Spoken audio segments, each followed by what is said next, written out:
Toda noite, por 2 anos e meio, meu filho me ligava e fazia a mesma pergunta. Pai, está sozinho? Eu sempre respondia a verdade. Sempre disse que sim. Até ontem à noite. Ontem, pela primeira vez, eu menti. Disse que tinha visita em casa. E essa mentira idiota, essa mentira sem importância que eu inventei só para não preocupar o Pedro, me salvou a vida. Porque quando aqueles homens invadiram minha casa às 3 da manhã, eles ouviram minha conversa gravada no celular. Ouviram vozes que não existiam. E fugiram achando que eu não estava sozinho.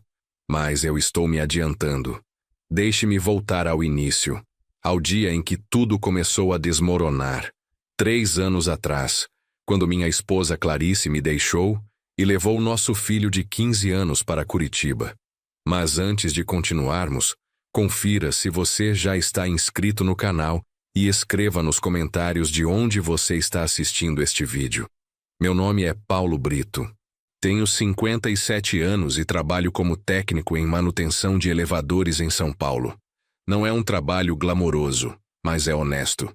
Passei 32 anos subindo e descendo prédios, consertando cabos, verificando sistemas de segurança, garantindo que as pessoas cheguem aos seus apartamentos sem problemas.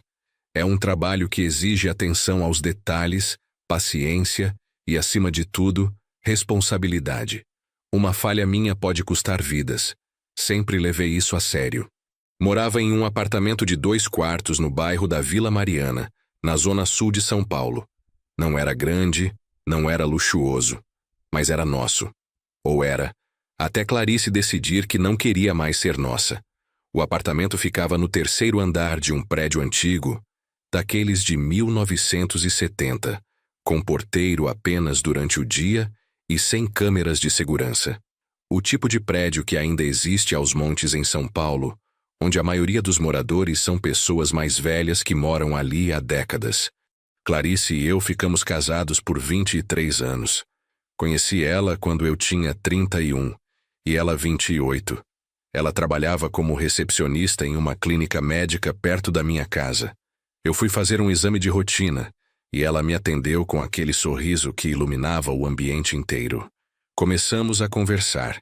Descobrimos que morávamos no mesmo bairro. 3 meses depois, estávamos namorando. 2 anos depois, casamos. Pedro nasceu quando eu tinha 34 anos. Foram anos bons. Não vou romantizar dizendo que foi perfeito, porque nenhum casamento é. Tivemos discussões, momentos difíceis, períodos onde o dinheiro estava curto e a tensão era alta. Mas havia amor. Ou pelo menos eu achava que havia. Clarice parou de trabalhar quando Pedro nasceu. Ela queria se dedicar a criar nosso filho, e eu apoiei totalmente. Meu salário não era grande, mas dava para sustentar a família com algum aperto. Pedro cresceu sendo um menino tranquilo, estudioso, o tipo de filho que todo pai se orgulha de ter. Gostava de matemática, passava horas montando quebra-cabeças complexos, tinha poucos amigos, mas os que tinha eram verdadeiros. Ele nunca me deu problemas. Nunca. Quando chegou à adolescência, continuou sendo responsável. Ajudava em casa, tirava boas notas, tinha respeito pelos outros. Eu me considerava um homem de sorte. Então, 3 anos atrás, tudo mudou. Foi em um sábado de março. Lembro porque era aniversário da minha mãe, e eu tinha acabado de voltar da casa dela em Santo André. Cheguei em casa por volta das 7 da noite. Clarice estava sentada na sala com uma expressão que eu nunca tinha visto antes. Pedro não estava em casa. Tinha ido dormir na casa de um amigo. Precisamos conversar, ela disse. Aquelas 3 palavras que nunca anunciam nada bom. Sentei no sofá, ainda sem entender a gravidade do momento. Clarice ficou de pé, os braços cruzados, olhando para qualquer lugar menos para mim. Eu não aguento mais, Paulo. Não aguento mais essa vida, esse apartamento, essa rotina. Eu me olho no espelho e não reconheço quem eu sou. Eu virei só a mãe do Pedro e a esposa do Paulo. Eu não sou mais nada além disso. Tentei argumentar. Disse que poderíamos fazer terapia de casal, que poderíamos viajar mais, que eu poderia tentar arrumar um emprego que pagasse melhor. Mas ela já tinha tomado a decisão. Ela já tinha, inclusive, tomado providências. Sua irmã, que morava em Curitiba, tinha conseguido um emprego para ela como assistente administrativa em uma empresa de logística. O salário era bom. A irmã tinha um apartamento grande onde ela e Pedro poderiam ficar até ela se estabelecer. E o Pedro? Perguntei, sentindo meu peito apertar. Ele vai comigo. Já conversei com ele. Ele entende que é melhor assim. Essa foi a parte que mais doeu. Não foi Clarice me deixando. Foi saber que meu filho, meu único filho, já sabia e já tinha concordado em ir embora sem nem me consultar. Eu não era violento. Nunca levantei a mão para ninguém na minha vida. Não bebia além da conta. Não tinha vícios. Não traía. Eu só trabalhava, voltava para casa, jantava com minha família, assistia televisão e dormia. E de alguma forma isso não foi suficiente. Eles foram embora 2 semanas depois. 2 semanas de silêncios constrangedores, de Pedro evitando meu olhar, de Clarice organizando caixas enquanto eu fingia que não estava vendo minha vida desmoronar. No dia da partida, ajudei a carregar as malas até o táxi que os levaria para o aeroporto. Pedro me abraçou rapidamente, murmurou um "Até logo, pai", e entrou no carro. Clarice não me abraçou, apenas acenou e foi embora. Fiquei sozinho no apartamento, pela primeira vez em 23 anos, completamente sozinho. O silêncio era ensurdecedor. Todos os cômodos pareciam maiores, mais vazios. O quarto de Pedro ainda tinha pôsteres nas paredes, mas metade das coisas tinha ido embora. Meu quarto, que era nosso quarto, agora tinha apenas minhas coisas de um lado. O lado de Clarice estava vazio. Apenas a marcação no carpete onde a cômoda dela ficava. Os primeiros meses foram os piores. Eu acordava de madrugada achando que ouvia Pedro no corredor indo ao banheiro. Colocava comida demais no prato porque estava acostumado a fazer para 3 pessoas. Comprava pão de forma e deixava estragar porque eu sozinho não conseguia comer tudo antes de vencer. A solidão era física, uma coisa que doía no peito, que apertava a garganta. Pedro começou a me ligar toda semana. No início, eram conversas curtas, constrangidas. Ele me contava sobre a nova escola, sobre Curitiba, sobre como estava se adaptando. Eu perguntava sobre as notas, sobre os amigos, sobre se ele estava comendo bem. Conversas de pai e filho que vivem longe. Conversas que pareciam cumprir protocolo mais do que expressar sentimento real. Clarice e eu acertamos o divórcio de forma relativamente tranquila. Ela não pediu pensão para ela mesma, apenas para Pedro, até ele completar 18 anos. O valor era justo. Não me deixava apertado, mas também não sobrava muito. Dividimos os bens que tínhamos, que não eram muitos. Ela ficou com alguns móveis que levou para Curitiba. Eu fiquei com o apartamento, que ainda estava sendo pago. Assinamos os papéis, cada um com seu advogado, em uma sala impessoal de um cartório no centro de São Paulo. Quando saímos de lá, ela me olhou pela última vez como esposa. Eu não te odeio, Paulo. Eu só não consigo mais viver aquela vida. Espero que você entenda um dia. Eu não entendia. Passei meses tentando entender. Analisava cada conversa, cada momento, cada decisão que tomamos juntos, procurando onde eu tinha errado. Onde tinha falhado tão completamente que minha esposa preferiu recomeçar do zero, a continuar comigo. O trabalho se tornou meu refúgio. Eu sempre fui dedicado, mas depois da separação me tornei praticamente casado com o emprego. Aceitava todos os turnos extras que apareciam. Ficava disponível para emergências. Domingo, feriado, madrugada, não importava. Se precisassem de alguém para consertar um elevador, eu estava disponível. Meus colegas achavam estranho, mas não reclamavam porque significava que eles podiam folgar mais. Foi assim durante o primeiro ano. Trabalho, casa, supermercado, trabalho, casa. Uma rotina mecânica que me mantinha funcionando sem realmente viver. Pedro ligava toda semana, sempre aos domingos à noite. As ligações foram ficando mais longas com o tempo. Ele começou a se abrir mais, a contar detalhes sobre a vida dele.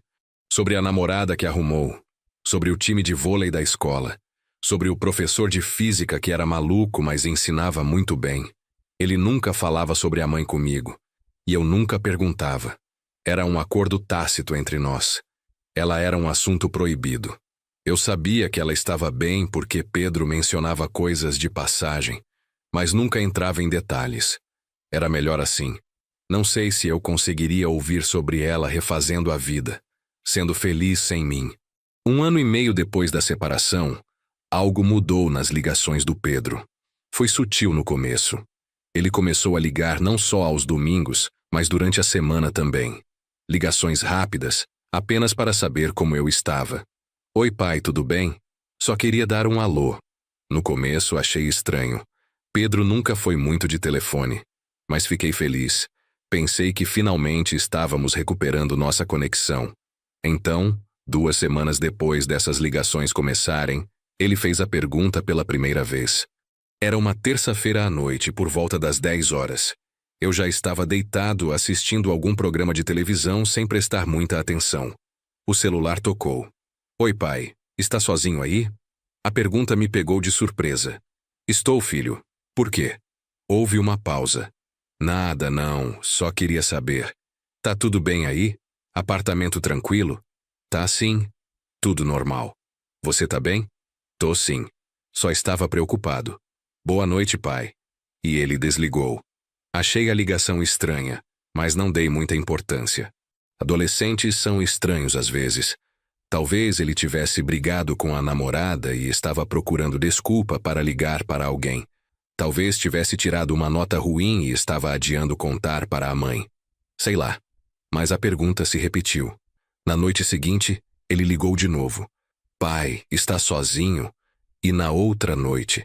E na outra? Sempre a mesma pergunta. Sempre no mesmo tom preocupado. Depois de uma semana disso, eu perguntei diretamente. Pedro, por que você fica perguntando se eu estou sozinho? Aconteceu alguma coisa? Ele hesitou. Eu podia ouvir a respiração dele pelo telefone. Podia sentir que ele estava escolhendo as palavras. É que eu fico preocupado com você aí sozinho, pai. São Paulo é perigoso. Você mora em um prédio velho, sem segurança direito. E se acontecer alguma coisa?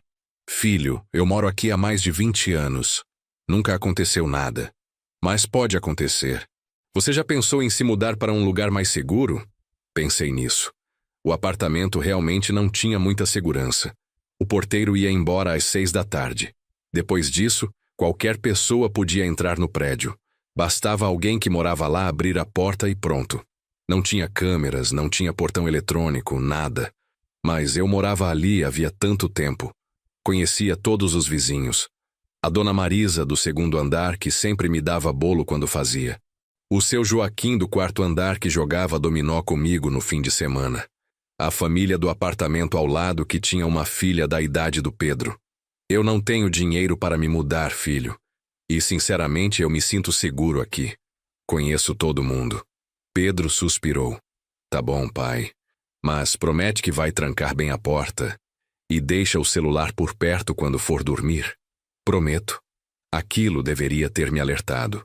Deveria ter acendido algum sinal de alarme na minha cabeça. Meu filho, que morava a 800 quilômetros de distância, estava preocupado demais com minha segurança. Mas eu estava tão feliz por ele estar ligando todo dia, tão grato por termos reconectado, que não questionei mais. As ligações se tornaram parte da minha rotina. Todo dia, entre 9h30 e 10 da noite, o telefone tocava. Oi, pai, está sozinho? Estou, filho. Tá tudo bem aí? Tá sim. Trancou a porta? Tranquei. Tá bom. Qualquer coisa me liga, tá? Tá bom. Boa noite, Pedro. Boa noite, pai. 5 minutos de conversa todo santo dia durante 2 anos e meio. Teve noites que eu estava tão cansado que mal conseguia manter os olhos abertos, mas sempre esperava a ligação do Pedro antes de dormir de verdade. Teve noites que cheguei tarde de algum chamado de emergência e ele já tinha ligado 3 vezes, preocupado. Teve noites que eu estava doente, com febre, e mesmo assim ele ligava para checar se eu estava sozinho e se estava tudo bem. Os vizinhos comentavam. Dona Marisa uma vez perguntou se eu tinha arrumado uma namorada, porque me via sempre no telefone sorrindo. Eu expliquei que era meu filho me ligando de Curitiba. Que filho bom você tem, seu Paulo. Filho homem que liga todo dia para o pai é raridade. Ela tinha razão. Eu sabia que tinha sorte. Mesmo com a distância, mesmo com a separação, eu tinha um filho que se importava comigo. Mas o que eu não sabia, o que eu não podia imaginar, era o motivo real daquelas ligações. Eu descobri isso apenas 3 meses atrás, em uma conversa que mudou completamente minha percepção de tudo. Foi no aniversário de 18 anos do Pedro. Ele tinha me convidado para ir a Curitiba para a festa. Era a primeira vez que eu visitaria ele desde a separação. Clarice tinha deixado claro que eu era bem-vindo, que ela não tinha problema nenhum comigo visitando nosso filho. Peguei um ônibus na sexta-feira à noite, depois do trabalho. 6 horas de viagem, chegando em Curitiba no sábado de manhã, bem cedo. Pedro me buscou na rodoviária. Quando o vi, meu coração apertou. Ele tinha crescido tanto. Já era um homem, não mais o menino que tinha ido embora 3 anos antes. Estava mais alto que eu. Tinha deixado a barba crescer um pouco, usava óculos agora. Me abraçou forte. Que bom te ver, pai. Você também, filho. Ele me levou para o apartamento onde morava com Clarice. Era um lugar bonito, espaçoso, em um bairro tranquilo de Curitiba. Clarice me cumprimentou educadamente, ofereceu café, perguntou sobre a viagem. Estava diferente, mais leve, de alguma forma. Tinha cortado o cabelo curto, usava roupas mais coloridas, parecia outra pessoa, ou talvez fosse a pessoa que ela sempre quis ser, e não conseguia quando estava comigo. A festa seria à noite, em um salão que Clarice tinha alugado. Durante o dia, ajudei Pedro com alguns preparativos. Fomos buscar o bolo, conferir a decoração, essas coisas. Ele dirigia agora, tinha tirado carteira há 6 meses. Me deu um orgulho enorme ver meu filho dirigindo, independente, virando adulto. No caminho de volta para o apartamento, ele estava quieto. Música tocando no rádio, mas ele claramente estava pensativo. Parei em um semáforo e ele finalmente falou. Pai, posso te fazer uma pergunta? Claro, filho. Por que você nunca me perguntou por que eu ligo todo dia perguntando se você está sozinho? A pergunta me pegou desprevenido. Olhei para ele. Estava com as mãos apertadas no volante, olhando para frente. Eu achei que você estava preocupado comigo, que era carinho de filho. É carinho de filho, mas não é só isso. O sinal abriu. Ele acelerou, mas continuou falando. Lembra da semana antes de eu começar a ligar todo dia? Pensei. Não muito. Por quê? Você não viu nada estranho, não aconteceu nada diferente? Forcei a memória. Não que eu me lembre, não. Pedro suspirou. Teve um assalto no seu prédio, pai. No apartamento da dona Carmen do 5º andar. Eu vi na notícia. Entraram de madrugada. Amarraram ela, levaram tudo. Ela ficou traumatizada, se mudou depois. Eu lembrava vagamente disso. Tinha acontecido sim. Dona Carmen era uma senhora que morava sozinha. O assalto tinha sido violento. Ela tinha ficado amarrada por horas até o filho dela ir visitar e encontrar ela. Foi um escândalo no prédio. Todo mundo ficou com medo durante algumas semanas. Mas depois, as coisas voltaram ao normal e eu tinha esquecido do episódio. Eu vi aquilo e fiquei apavorado, pai. Pensei, e se fosse com o meu pai? Ele mora sozinho no mesmo prédio sem nenhuma segurança. E se entrarem lá? E se machucarem ele? E eu tô aqui, a 800 quilômetros de distância, sem poder fazer nada. A voz dele estava tremendo. Pedro nunca foi de demonstrar muita emoção, mas naquele momento eu podia sentir o medo real que ele tinha carregado durante todo esse tempo. Filho, mas eu estou bem. Nunca aconteceu nada comigo. Eu sei, pai. Mas podia ter acontecido. E eu comecei a ligar todo dia porque eu precisava saber que você estava bem. Precisava ouvir sua voz, saber que estava tudo certo. Toda noite antes de dormir, eu ficava pensando, e se hoje for o dia? E se hoje entrarem lá? E se eu acordar amanhã e tiver uma ligação dizendo que alguma coisa aconteceu com o meu pai? Estacionamos na frente do apartamento, mas nenhum de nós saiu do carro. Fiquei ali, processando o que ele tinha acabado de me dizer.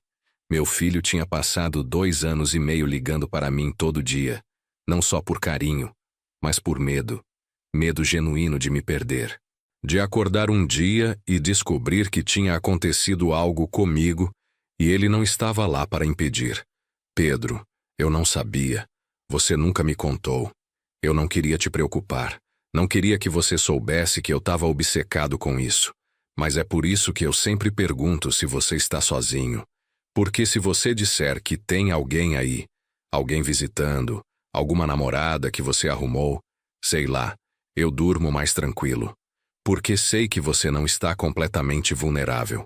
Mas eu sempre estava sozinho. Todo santo dia eu respondia que estava sozinho. Porque era a verdade. Eu não tinha namorada. Não tinha amigos que visitassem. Não tinha ninguém. Era só eu, no apartamento vazio, com as portas trancadas, dormindo sozinho, acordando sozinho, vivendo sozinho. E meu filho sabia disso. E sofria com isso a 800 quilômetros de distância. Impotente. Filho, eu vou tomar mais cuidado. Vou instalar aquelas travas extras na porta. Vou pensar em colocar uma câmera ou algo assim. Eu sei que você não tem dinheiro para se mudar para um lugar melhor, pai. Eu sei que o apartamento é tudo que você tem. Mas pelo menos faz isso, por mim, para eu conseguir dormir à noite sem ficar imaginando cenários horríveis. Saímos do carro e ele me abraçou ali mesmo na rua. Um abraço longo, apertado, do tipo que a gente não dava desde que ele era criança. Eu te amo, pai. E eu tenho muito medo de te perder. Eu também te amo, filho. E você não vai me perder. Eu sou teimoso demais para deixar algum marginal me derrubar. Ele riu, mas foi um riso molhado. Estava chorando. Meu filho estava chorando por mim, pela preocupação que carregava todos os dias. A festa foi boa. Pedro estava feliz, rodeado de amigos, recebendo abraços e parabéns. Clarice tinha organizado tudo muito bem. Teve comida, música, pessoas rindo e dançando. Eu fiquei mais no canto observando. Não conhecia ninguém além de Pedro e Clarice. Mas estava feliz por estar ali, por ver meu filho celebrando essa passagem importante da vida dele. No dia seguinte, voltei para São Paulo com a cabeça cheia de pensamentos. A conversa com Pedro tinha me abalado mais do que eu esperava. Saber que ele passava noites preocupado comigo, que carregava esse medo constante, me fez sentir culpado de uma forma estranha. Culpado por estar sozinho.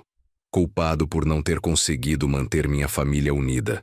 Culpado por ser uma fonte de preocupação para meu filho quando eu deveria ser uma fonte de segurança. Quando cheguei em casa, olhei para o apartamento com olhos diferentes. Vi como era fácil arrombar a porta. A fechadura era antiga, do tipo que qualquer um com um pouco de habilidade conseguiria abrir. As janelas não tinham grades, apenas aquelas venezianas antigas de madeira. O interfone do prédio estava quebrado havia meses e ninguém tinha consertado. Qualquer pessoa podia entrar no prédio sem ser anunciada. Na segunda-feira, fui a uma loja de materiais de construção e comprei travas extras para a porta. Instalei 3 travas diferentes, do tipo que precisaria de muito esforço para arrombar.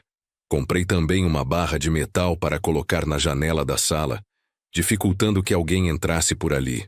Não era muito, mas era o que eu podia fazer com o dinheiro que tinha. Naquela noite, quando Pedro ligou e fez a pergunta de sempre, eu estava preparado. Pai, está sozinho? Estou, filho. Mas instalei umas travas novas na porta hoje, bem resistentes.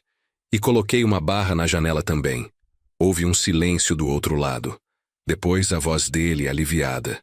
Sério, pai, que bom, muito obrigado. Não precisa agradecer. Você estava certo. Eu precisava tomar mais cuidado. As semanas passaram. As ligações continuaram. Eu continuava respondendo que estava sozinho. Mas agora mencionava as medidas de segurança que tinha tomado. Tranquei tudo. Coloquei todas as travas. Isso parecia acalmar Pedro um pouco. Mas eu sabia que o medo dele não ia embora completamente. Como poderia? Eu ainda estava sozinho, vulnerável. Um homem de 57 anos, sem ninguém por perto, em um apartamento facilmente acessível. Pensei em arrumar uma namorada, não por mim, mas pelo Pedro. Só para poder dizer, não tem alguém aqui, quando ele perguntasse. Mas como? Eu não sabia flertar. Não sabia onde conhecer mulheres. Minha rotina era trabalho e casa. Não frequentava bares, não usava aplicativos de relacionamento, não tinha vida social. E mesmo que soubesse, parecia desonesto arrumar uma namorada só para acalmar meu filho. Então comecei a pensar em outras soluções. E se eu arrumasse um cachorro? Seria companhia, e também serviria como alerta se alguém tentasse entrar. Mas o prédio não permitia animais. O síndico era rígido quanto a isso. E se eu convidasse alguém para dividir o apartamento? Um inquilino? Mas a ideia de ter um estranho morando comigo me deixava desconfortável. Eu tinha me acostumado com a solidão. Não sabia se conseguiria compartilhar meu espaço novamente. Os meses foram passando. Outubro, novembro, dezembro. As festas de fim de ano se aproximando. Pedro me convidou para passar o Natal em Curitiba, mas eu recusei. Disse que tinha que trabalhar, que tinha aceitado plantão duplo porque pagavam bem. Era verdade, mas também era desculpa. Não queria ver Clarice feliz nas festas. Não queria sentir que eu era o convidado na família que deveria ser minha. Passei o Natal sozinho. Comprei um Chester pequeno, fiz arroz e farofa. Comi assistindo televisão. Pedro ligou várias vezes durante o dia. Percebi que ele estava preocupado, que sabia que eu estava mentindo sobre preferir ficar sozinho. Mas não insistiu. Respeitou minha decisão, por mais dolorosa que fosse para ambos. A virada do ano foi parecida. Fiquei em casa, ouvi os fogos da vizinhança, brinquei com um copo de espumante barato. Às 0 horas, Pedro me ligou. Feliz ano novo, pai. Feliz ano novo, filho. Ano que vem vai ser melhor. Vai sim. Mas nenhum de nós acreditava realmente nisso. Janeiro chegou com o calor sufocante de São Paulo. Eu trabalhava em prédios sem ar-condicionado, consertando elevadores que estavam há dias quebrados. Chegava em casa encharcado de suor, tomava banho frio, comia alguma coisa e desmaiava no sofá. Pedro continuava ligando. Pai, está sozinho? Estou, filho. Todo santo dia. Sem falhar. Em fevereiro aconteceu algo que mudou minha rotina um pouco. A empresa onde eu trabalhava contratou um estagiário novo. Um garoto de 22 anos chamado Rodrigo, estudante de engenharia mecânica. Ele foi designado para acompanhar alguns técnicos mais experientes, aprender o trabalho de campo. Me designaram ele. Rodrigo era um bom garoto. Educado, interessado, fazia perguntas inteligentes. Me lembrava um pouco do Pedro naquela idade, quando ainda morava comigo e me perguntava sobre meu trabalho. Começamos a conversar durante os deslocamentos entre um prédio e outro. Ele me contava sobre a faculdade, sobre os planos para o futuro, sobre a namorada que tinha. Um dia, durante o almoço, em um restaurante por quilo perto de um prédio onde estávamos trabalhando, ele me perguntou sobre minha família. Contei sobre a separação, sobre Pedro morando em Curitiba, sobre as ligações diárias. Ele ouviu tudo com atenção e então disse algo que ficou comigo. O senhor já pensou em gravar mensagens para ele? Tipo, gravar conversas falsas, sabe? Assim, se um dia o senhor não puder atender, pelo menos ele ouve alguma coisa e fica mais tranquilo. Era uma ideia estranha, mas também intrigante. Gravar conversas falsas. Criar cenários onde eu não estava sozinho. Seria uma mentira, mas uma mentira com propósito. Uma mentira para acalmar meu filho. Levei a ideia comigo para casa naquela noite e fiquei pensando nela. Seria errado fazer isso? Enganar Pedro dessa forma? Mas quanto mais eu pensava, mais fazia sentido. Pedro não estava preocupado comigo por nada. O mundo realmente era perigoso. Invasões aconteciam. Pessoas eram assaltadas, machucadas, mortas em suas próprias casas. E eu estava sozinho. Completamente sozinho. Se acontecesse algo comigo, ninguém saberia por horas, talvez dias. O corpo poderia ficar aqui apodrecendo até alguém sentir o cheiro, ou Pedro ficar suficientemente preocupado para pedir para alguém checar. Essa era a realidade sombria que meu filho carregava todos os dias. E se uma mentira simples, uma gravação boba, pudesse aliviar um pouco desse fardo, não seria justificável? Não seria um ato de amor paternal proteger meu filho da preocupação constante, mesmo que através de uma ilusão? Levei 2 semanas para tomar a decisão. 2 semanas pesando prós e contras, imaginando cenários, me sentindo culpado pela simples consideração de mentir para meu filho. Mas no fim, o amor falou mais alto que a culpa. Se uma mentira pudesse dar paz para Pedro, eu estava disposto a carregá-la. Em uma tarde de sábado comecei a gravar. Peguei meu celular velho, aquele que eu tinha antes de comprar o atual, e comecei a criar conversas fictícias. Senti-me ridículo no começo. Ali estava eu, um homem de 57 anos, sozinho no apartamento, falando com o vazio e gravando como se houvesse alguém comigo. A primeira gravação foi a mais difícil. Liguei o gravador e comecei. Quer mais café, Marcos? Ah, obrigado por ter vindo me visitar. Fazia tempo que a gente não se via, não é? Como está a família? Pausa. Que bom ouvir isso. Seu filho deve estar grande já. Outra pausa.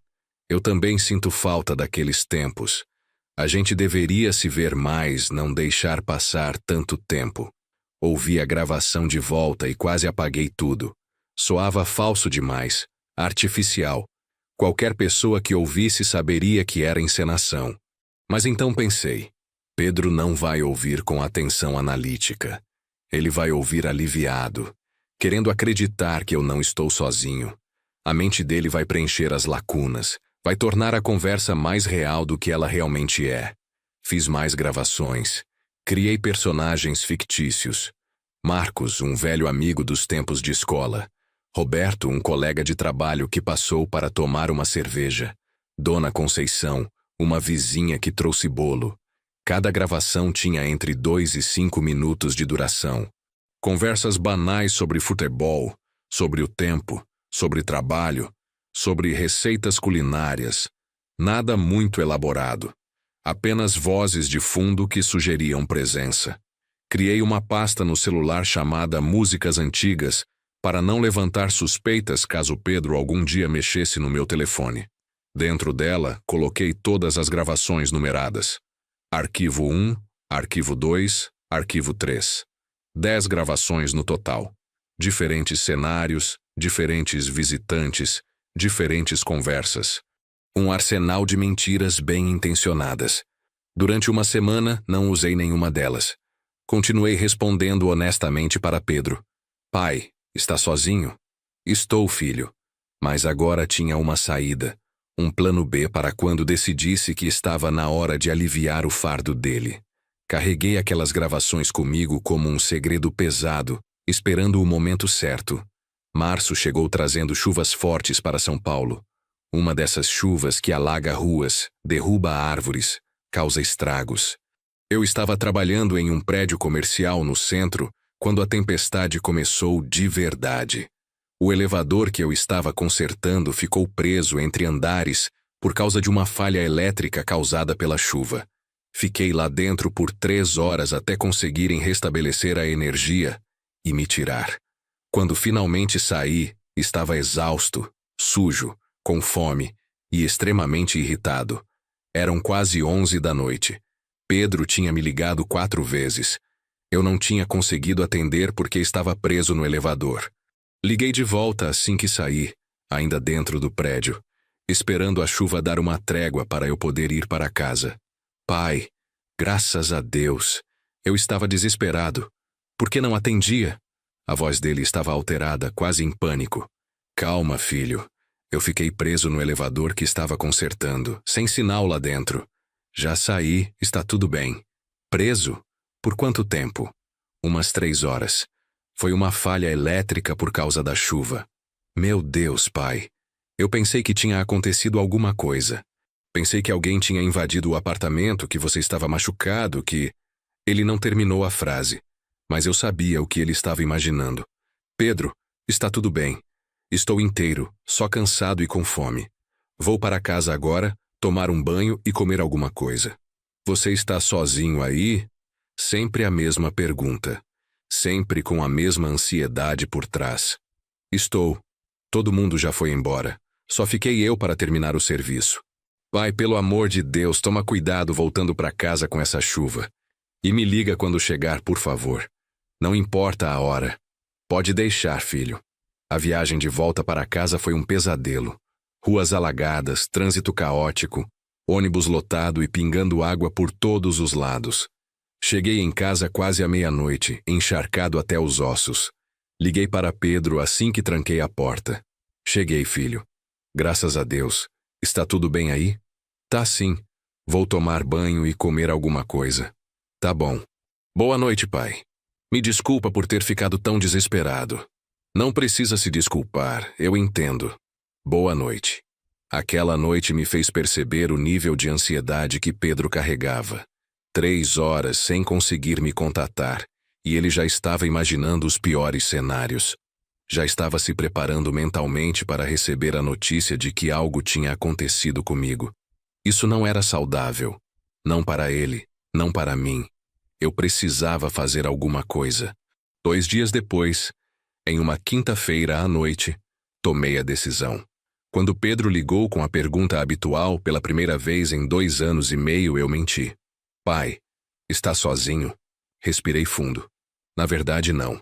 O Roberto, meu colega de trabalho, passou aqui para tomar uma cerveja. A gente está assistindo o jogo. Silêncio do outro lado. Um silêncio diferente. Não de desconfiança, mas de alívio. Sério, pai? Que legal. Faz tempo que você não recebe visita. Pois é. Ele morava perto, estava voltando para casa e resolveu dar uma passada aqui. Fico feliz, pai. De verdade. É bom você ter companhia. É sim. Olha, o jogo está ficando bom aqui. Conversamos amanhã. Claro, pai. Aproveita aí. Boa noite. Boa noite, filho. Desliguei o telefone e fiquei parado na sala vazia, ouvindo apenas o som da televisão. Não tinha nenhum Roberto. Não tinha nenhuma cerveja. Não tinha ninguém além de mim. Mas a mentira tinha funcionado. Pedro tinha desligado tranquilo, sem aquela tensão que sempre carregava na voz. E eu me senti simultaneamente aliviado e culpado. Nos dias seguintes, voltei a responder honestamente. Estava sozinho. Mas agora eu tinha provado que podia mentir quando necessário. Que podia criar essa ilusão para proteger meu filho da ansiedade constante. Era uma ferramenta que eu tinha, guardada como último recurso. Voltei àquela rotina. Trabalho, casa, ligação do Pedro, dormir. Abril trouxe o outono, temperaturas mais amenas, menos chuva. As árvores da rua começaram a perder as folhas, criando um tapete alaranjado nas calçadas. Eu gostava dessa época do ano. O clima ficava mais agradável para trabalhar. Não tinha aquele calor insuportável do verão, nem o frio cortante do inverno. No trabalho, Rodrigo tinha se tornado praticamente meu assistente fixo. Ele aprendia rápido, tinha mãos hábeis, entendia os conceitos mecânicos com facilidade. Começamos a desenvolver uma parceria boa. Eu ensinava, ele aprendia, e aos poucos ele foi pegando as tarefas mais simples sozinho, me deixando livre para focar nas partes mais complexas dos reparos. Durante os almoços, nossas conversas foram se aprofundando. Ele me contou sobre o pai dele, que tinha morrido quando ele tinha 15 anos. Um infarto súbito, sem aviso. Foi terrível, seu Paulo. Um dia ele estava lá, reclamando que eu não arrumava o quarto. No outro dia ele se foi. Nem pude me despedir direito. Eu ouvi em silêncio, entendendo um pouco melhor porque Rodrigo tinha se apegado a mim. Eu era uma figura paterna substituta de certa forma. Por isso que eu acho importante o que o Senhor faz pelo seu filho. Ele continuou. Ligar todo dia, manter contato. Meu pai era distante. Ele trabalhava muito, chegava em casa cansado, mal conversava com a gente. E quando ele morreu, eu fiquei com um monte de coisas que eu queria ter dito e nunca disse. O Senhor não. O Senhor fala com o Pedro todo dia. Isso é muito valioso. Mas eu não falava com Pedro todo dia por escolha minha. Era ele quem ligava, carregado de preocupação, precisando da confirmação diária de que eu ainda estava vivo. Ainda estava bem. Era uma dinâmica que me incomodava cada vez mais. Não porque eu não amasse meu filho, mas porque eu sentia que tinha falhado tanto na vida que meu próprio filho não conseguia dormir tranquilo sem checar se eu ainda estava respirando. Em maio, algo aconteceu que quase me fez usar as gravações pela segunda vez. Foi em um sábado à tarde. Eu estava em casa, organizando algumas contas, quando ouvi barulho no corredor. Vozes altas, discussão. Abri a porta para ver o que estava acontecendo. Seu Joaquim, meu vizinho do quarto andar, estava discutindo com dois homens jovens que eu nunca tinha visto antes. Vocês não moram aqui? Saiam já, senão eu chamo a polícia. Seu Joaquim tinha uns 70 anos, mas era corajoso. Os dois homens eram mais altos, mais fortes. Um deles empurrou seu Joaquim. Relaxa, velho. A gente só tá procurando alguém. Procurando quem? Vocês não têm direito de ficar perambulando por aqui. Desci rapidamente as escadas e me coloquei ao lado do seu Joaquim. Posso ajudar em alguma coisa? Os dois me olharam de cima a baixo, avaliando. Um deles, o mais alto, de boné e tatuagem no pescoço, sorriu de forma nada amigável. A gente tá procurando o apartamento 302. Conhece? Meu apartamento. Eles estavam procurando meu apartamento.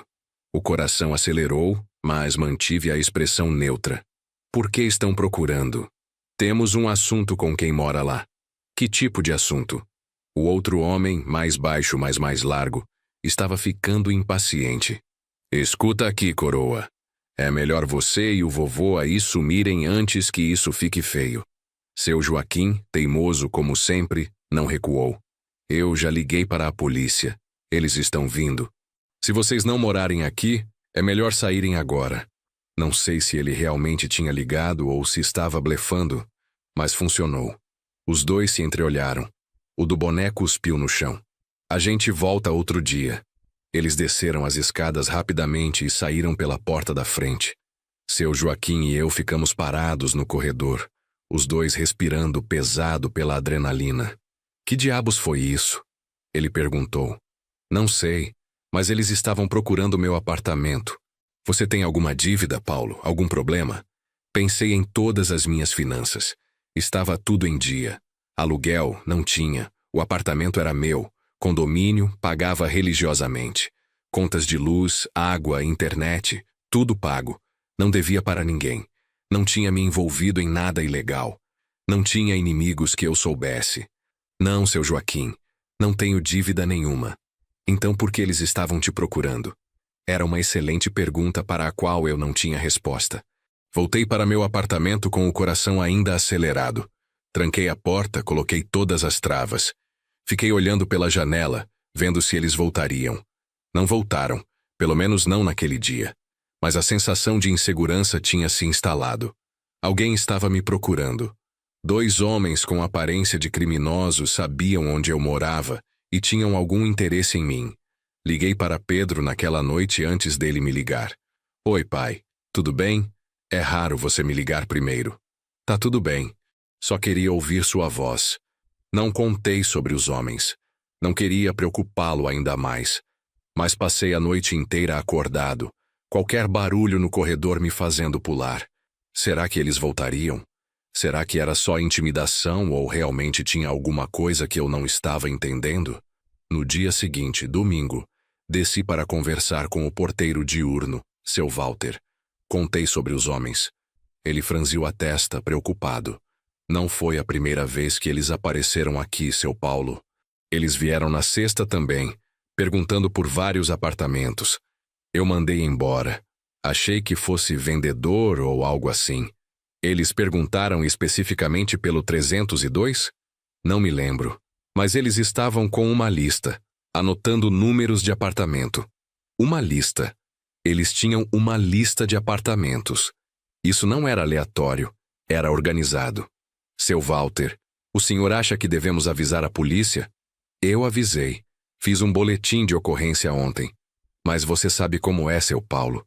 A polícia não vai fazer muita coisa até que algo realmente aconteça. Subi de volta para casa com um peso no peito. Algo estava errado. Muito errado. Durante a semana fiquei hipervigilante.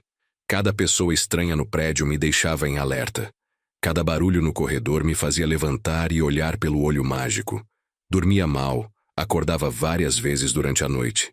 No trabalho, Rodrigo percebeu que eu estava diferente. Seu Paulo, está tudo bem? O senhor está parecendo cansado. Só não tenho dormido muito bem. Aconteceu alguma coisa? Contei sobre os homens. Rodrigo ficou sério. O senhor precisa ter muito cuidado, seu Paulo.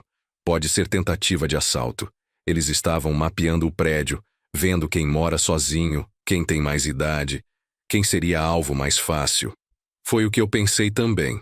O senhor contou para o Pedro? Não. Não quero preocupá-lo. Com todo respeito, seu Paulo, mas acho que ele tem direito de saber. Se acontecer alguma coisa, ele vai ficar sabendo de qualquer jeito, e vai ser pior ainda porque você não avisou. Rodrigo tinha razão, mas eu não conseguia. Não conseguia adicionar mais preocupação na vida do meu filho. Ele já carregava ansiedade suficiente. Isso só ia piorar tudo. Os dias foram passando e nada aconteceu. Os homens não voltaram. O prédio continuou tranquilo. Aos poucos comecei a relaxar. Talvez fosse realmente só vendedores insistentes. Talvez eu estivesse paranoico demais. Pedro continuava ligando todo dia, fazendo a mesma pergunta. Pai, está sozinho? Estou, filho. E a vida seguia. Junho chegou trazendo o frio. São Paulo no inverno tem um frio úmido que entra nos ossos. Comecei a dormir com mais cobertores, a tomar banho bem quente antes de deitar. O aquecedor do apartamento era velho e barulhento, mas funcionava. Eu o ligava só quando o frio estava insuportável, porque a conta de luz subia bastante. No trabalho, as coisas estavam mais tranquilas. Junho costumava ser um mês mais calmo. Menos chamados de emergência, menos elevadores quebrando. Aproveitei para tirar alguns dias de folga que eu tinha acumulado. Fazia anos que eu não tirava férias de verdade, e meu chefe estava me pressionando a usar os dias antes de perder. Tirei uma semana em meados de junho. Não tinha planos de viajar, não tinha dinheiro para isso. Apenas fiquei em casa, descansando, dormindo até mais tarde, assistindo televisão, fazendo pequenos reparos no apartamento que tinha deixado acumular. Consertei uma torneira que pingava, pintei a parede da cozinha que estava descascando, organizei o armário do quarto que estava uma bagunça. Pedro ficou preocupado quando soube que eu estava de folga. Pai, o senhor não vai aproveitar para vir aqui para Curitiba? Não, filho. Prefiro descansar aqui mesmo. Mas o senhor vai ficar sozinho a semana inteira? Vou, não tem problema. Vou aproveitar para colocar as coisas em dia aqui. Podia sentir a frustração dele pelo telefone. Ele queria que eu fosse, queria me ter por perto, mas ao mesmo tempo respeitava minha decisão. Na quarta-feira daquela semana de folga, algo aconteceu que mudou tudo. Eu estava na padaria da esquina, comprando pão para o café da manhã, quando encontrei uma mulher que eu não via há anos.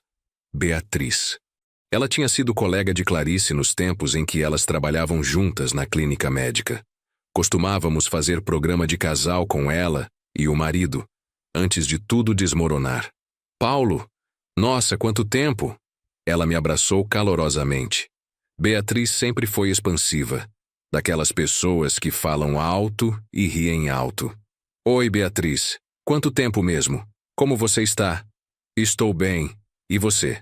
Soube da separação, sinto muito. Ah, já faz um tempo. Estou levando. E o Pedro? Está em Curitiba com a mãe.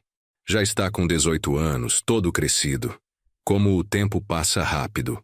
Conversamos ali mesmo na padaria. Ela me contou que tinha se divorciado também há uns 2 anos. O marido tinha se envolvido com uma colega de trabalho, aquela história clássica. Ela estava morando sozinha agora, em um apartamento no Brooklyn.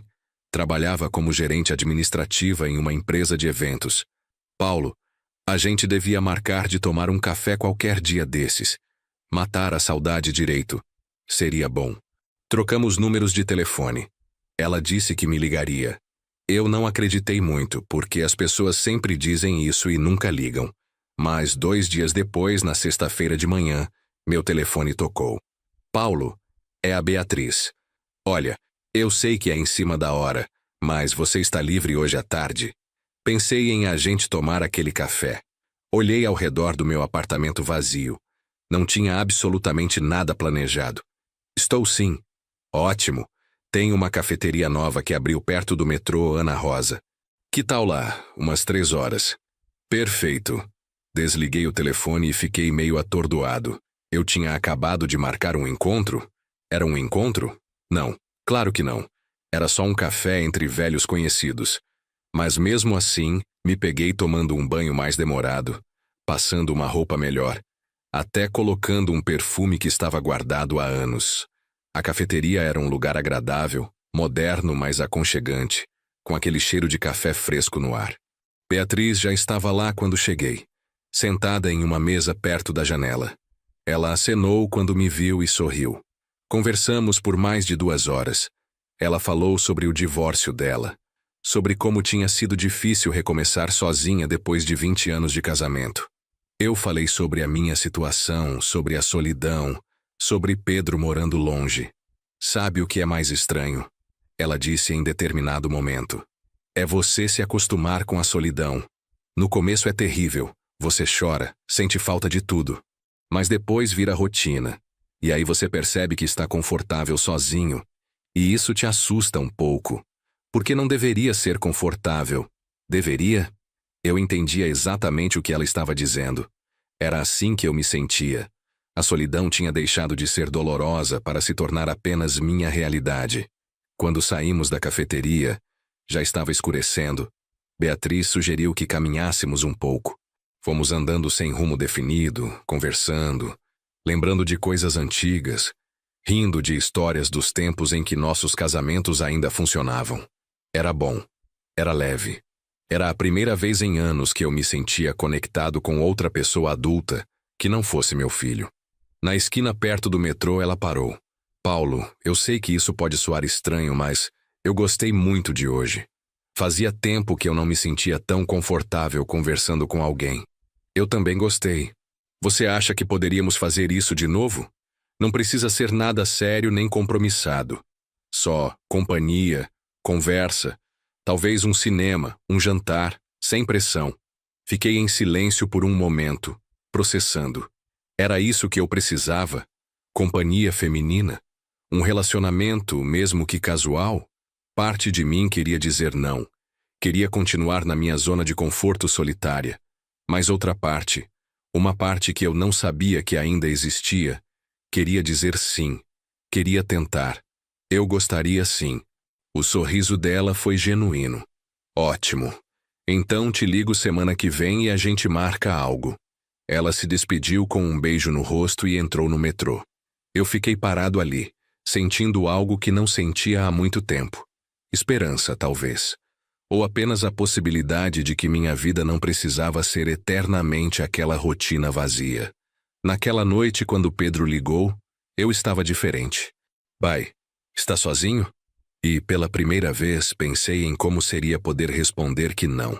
Que tinha saído com alguém, que tinha feito algo além de trabalhar e dormir. Mas não contei. Ainda não. Estou, filho. Mas estou bem. Beatriz e eu começamos a nos ver regularmente depois daquele dia. No começo, uma vez por semana. Um café aqui, um almoço ali.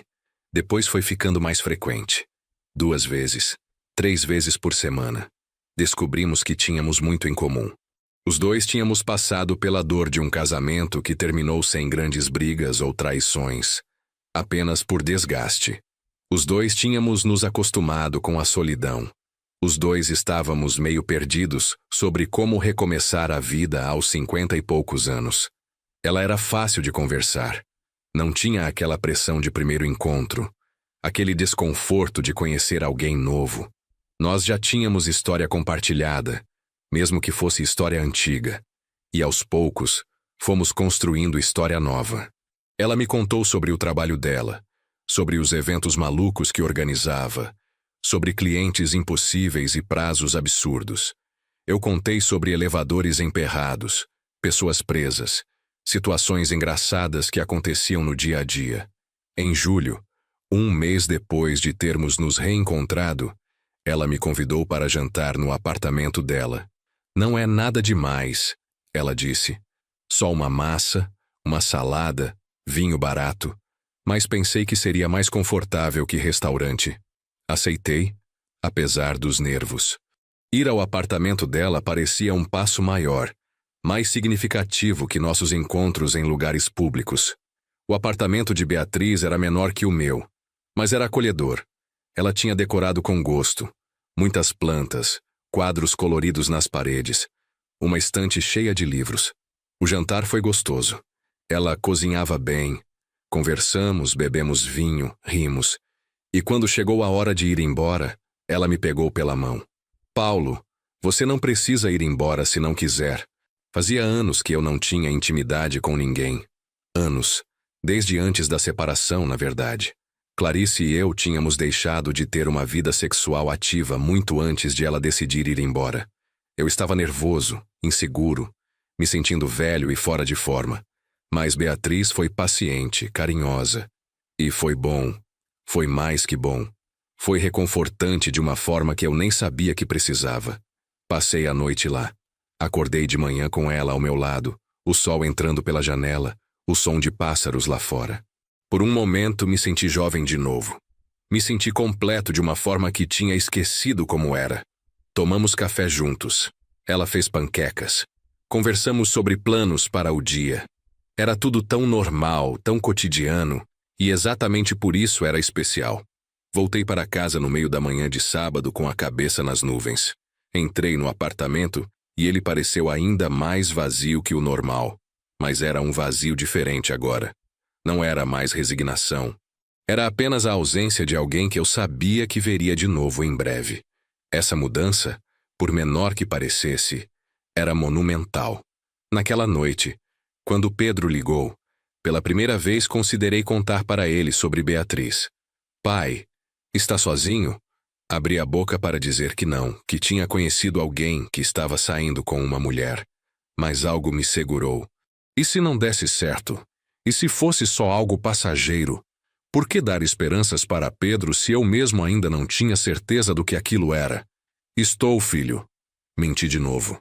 Mas dessa vez a mentira pesou diferente. Porque tinha verdade por trás dela. Eu realmente tinha alguém agora.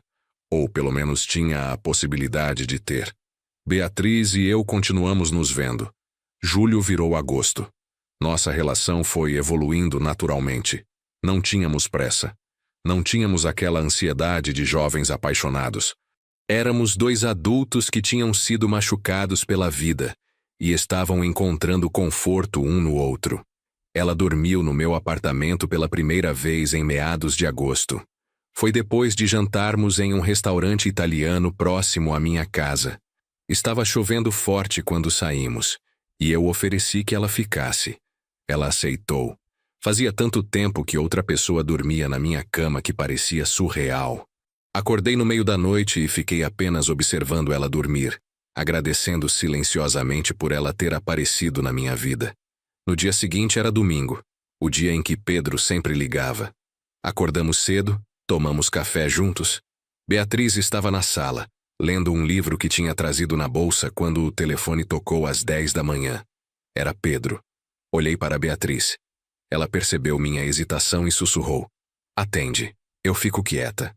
Oi, filho. Oi, pai, tudo bem? Tudo. E você? Tô bem. Estudando para as provas da faculdade, tá puxado. Pedro tinha entrado para a engenharia civil na Universidade Federal de Curitiba.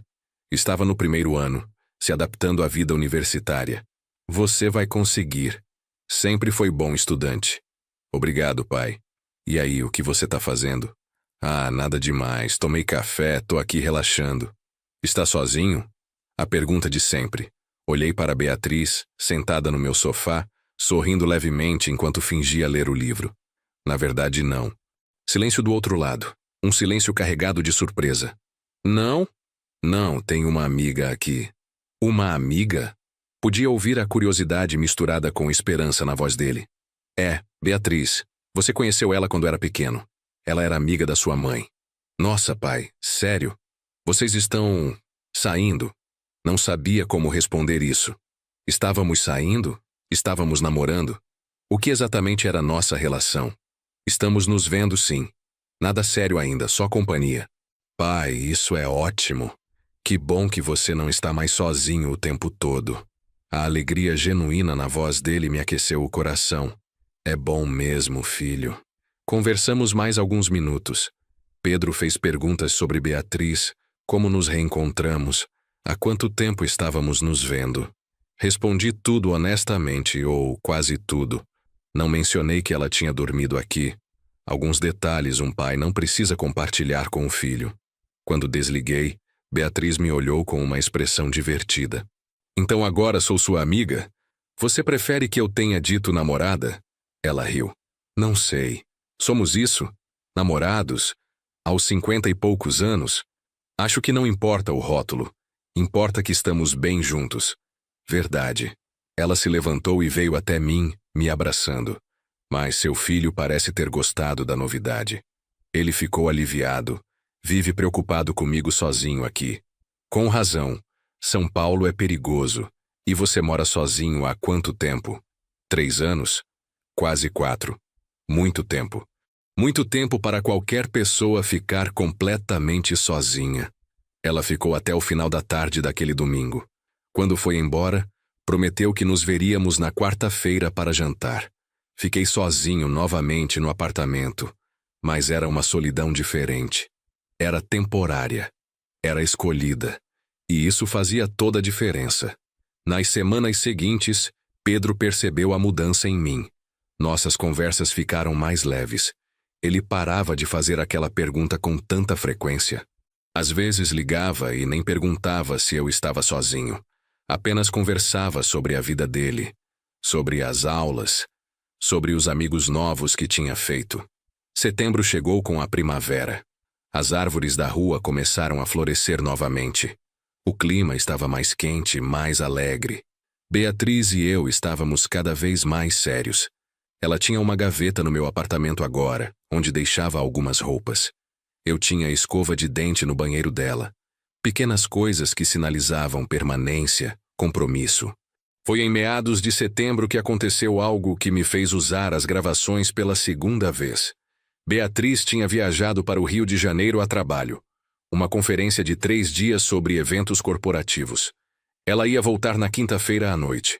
Na quarta-feira, voltei para casa depois de um dia exaustivo de trabalho. Tinha sido chamado de emergência para um prédio no Itaim Bibi, onde um elevador tinha despencado 3 andares antes dos freios de segurança acionarem. Ninguém tinha se machucado seriamente, mas foi um trabalho tenso e demorado para verificar todos os sistemas. Cheguei em casa quase às 11 da noite, destruído física e mentalmente. Tomei banho, esquentei uma sopa que tinha no congelador, liguei a televisão. Estava assistindo o jornal quando meu celular tocou. Pedro. Ele nunca ligava tão tarde. Oi, filho. Tudo bem? Pai, desculpa ligar essa hora. Sei que é tarde. Sem problema. Aconteceu alguma coisa? Não, Eu tive um pesadelo horrível. Sonhei que tinham invadido seu apartamento e você estava machucado e eu não conseguia chegar a tempo e... A voz dele estava tremendo. Ele tinha chorado, eu podia perceber. Pedro, filho, calma. Está tudo bem aqui. Eu estou bem. Foi só um sonho. Eu sei, pai, eu sei, mas foi tão real. E eu fiquei pensando, você está sozinho aí de novo. A Beatriz viajou, não é? Você me contou isso. Ela volta amanhã. Mas hoje você está sozinho. E se... Pedro, para. Não fica pensando nessas coisas. Eu estou seguro aqui. Tranquei tudo, coloquei todas as travas. Está tudo bem.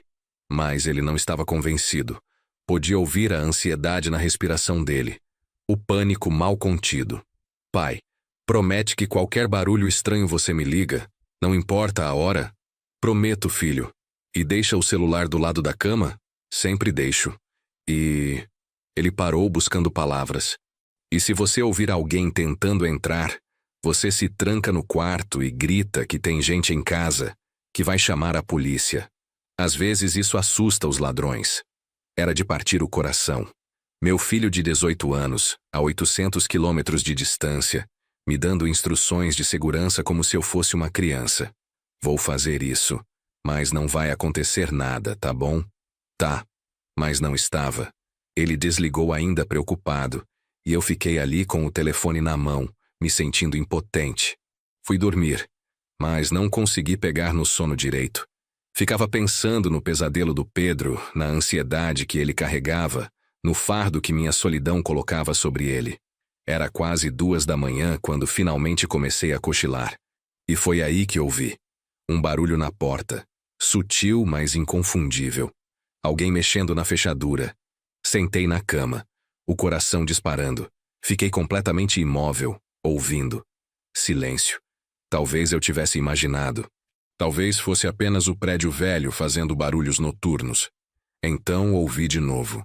Definitivamente alguém tentando abrir minha porta. Peguei o celular com mãos tremendo. Deveria ligar para a polícia? Para o Pedro? Para alguém? Levantei da cama silenciosamente e fui até a porta do quarto.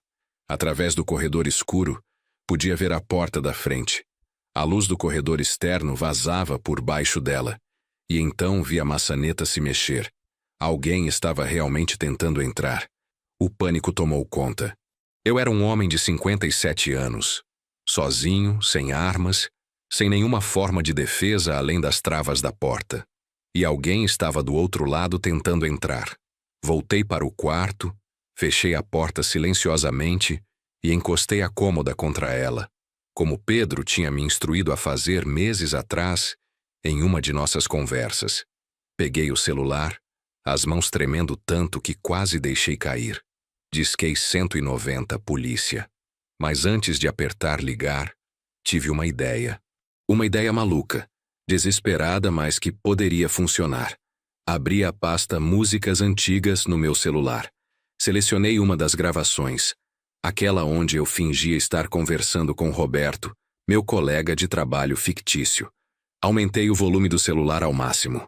Tomei uma respiração profunda e apertei play. Minha própria voz encheu o quarto, alto e claro. Quer mais cerveja, Roberto? Deixa eu pegar mais uma no congelador. Coloquei o celular perto da porta do quarto, esperando que o som vazasse para o corredor. Continuei a gravação. Você viu o jogo hoje? Aquele gol no final foi inacreditável.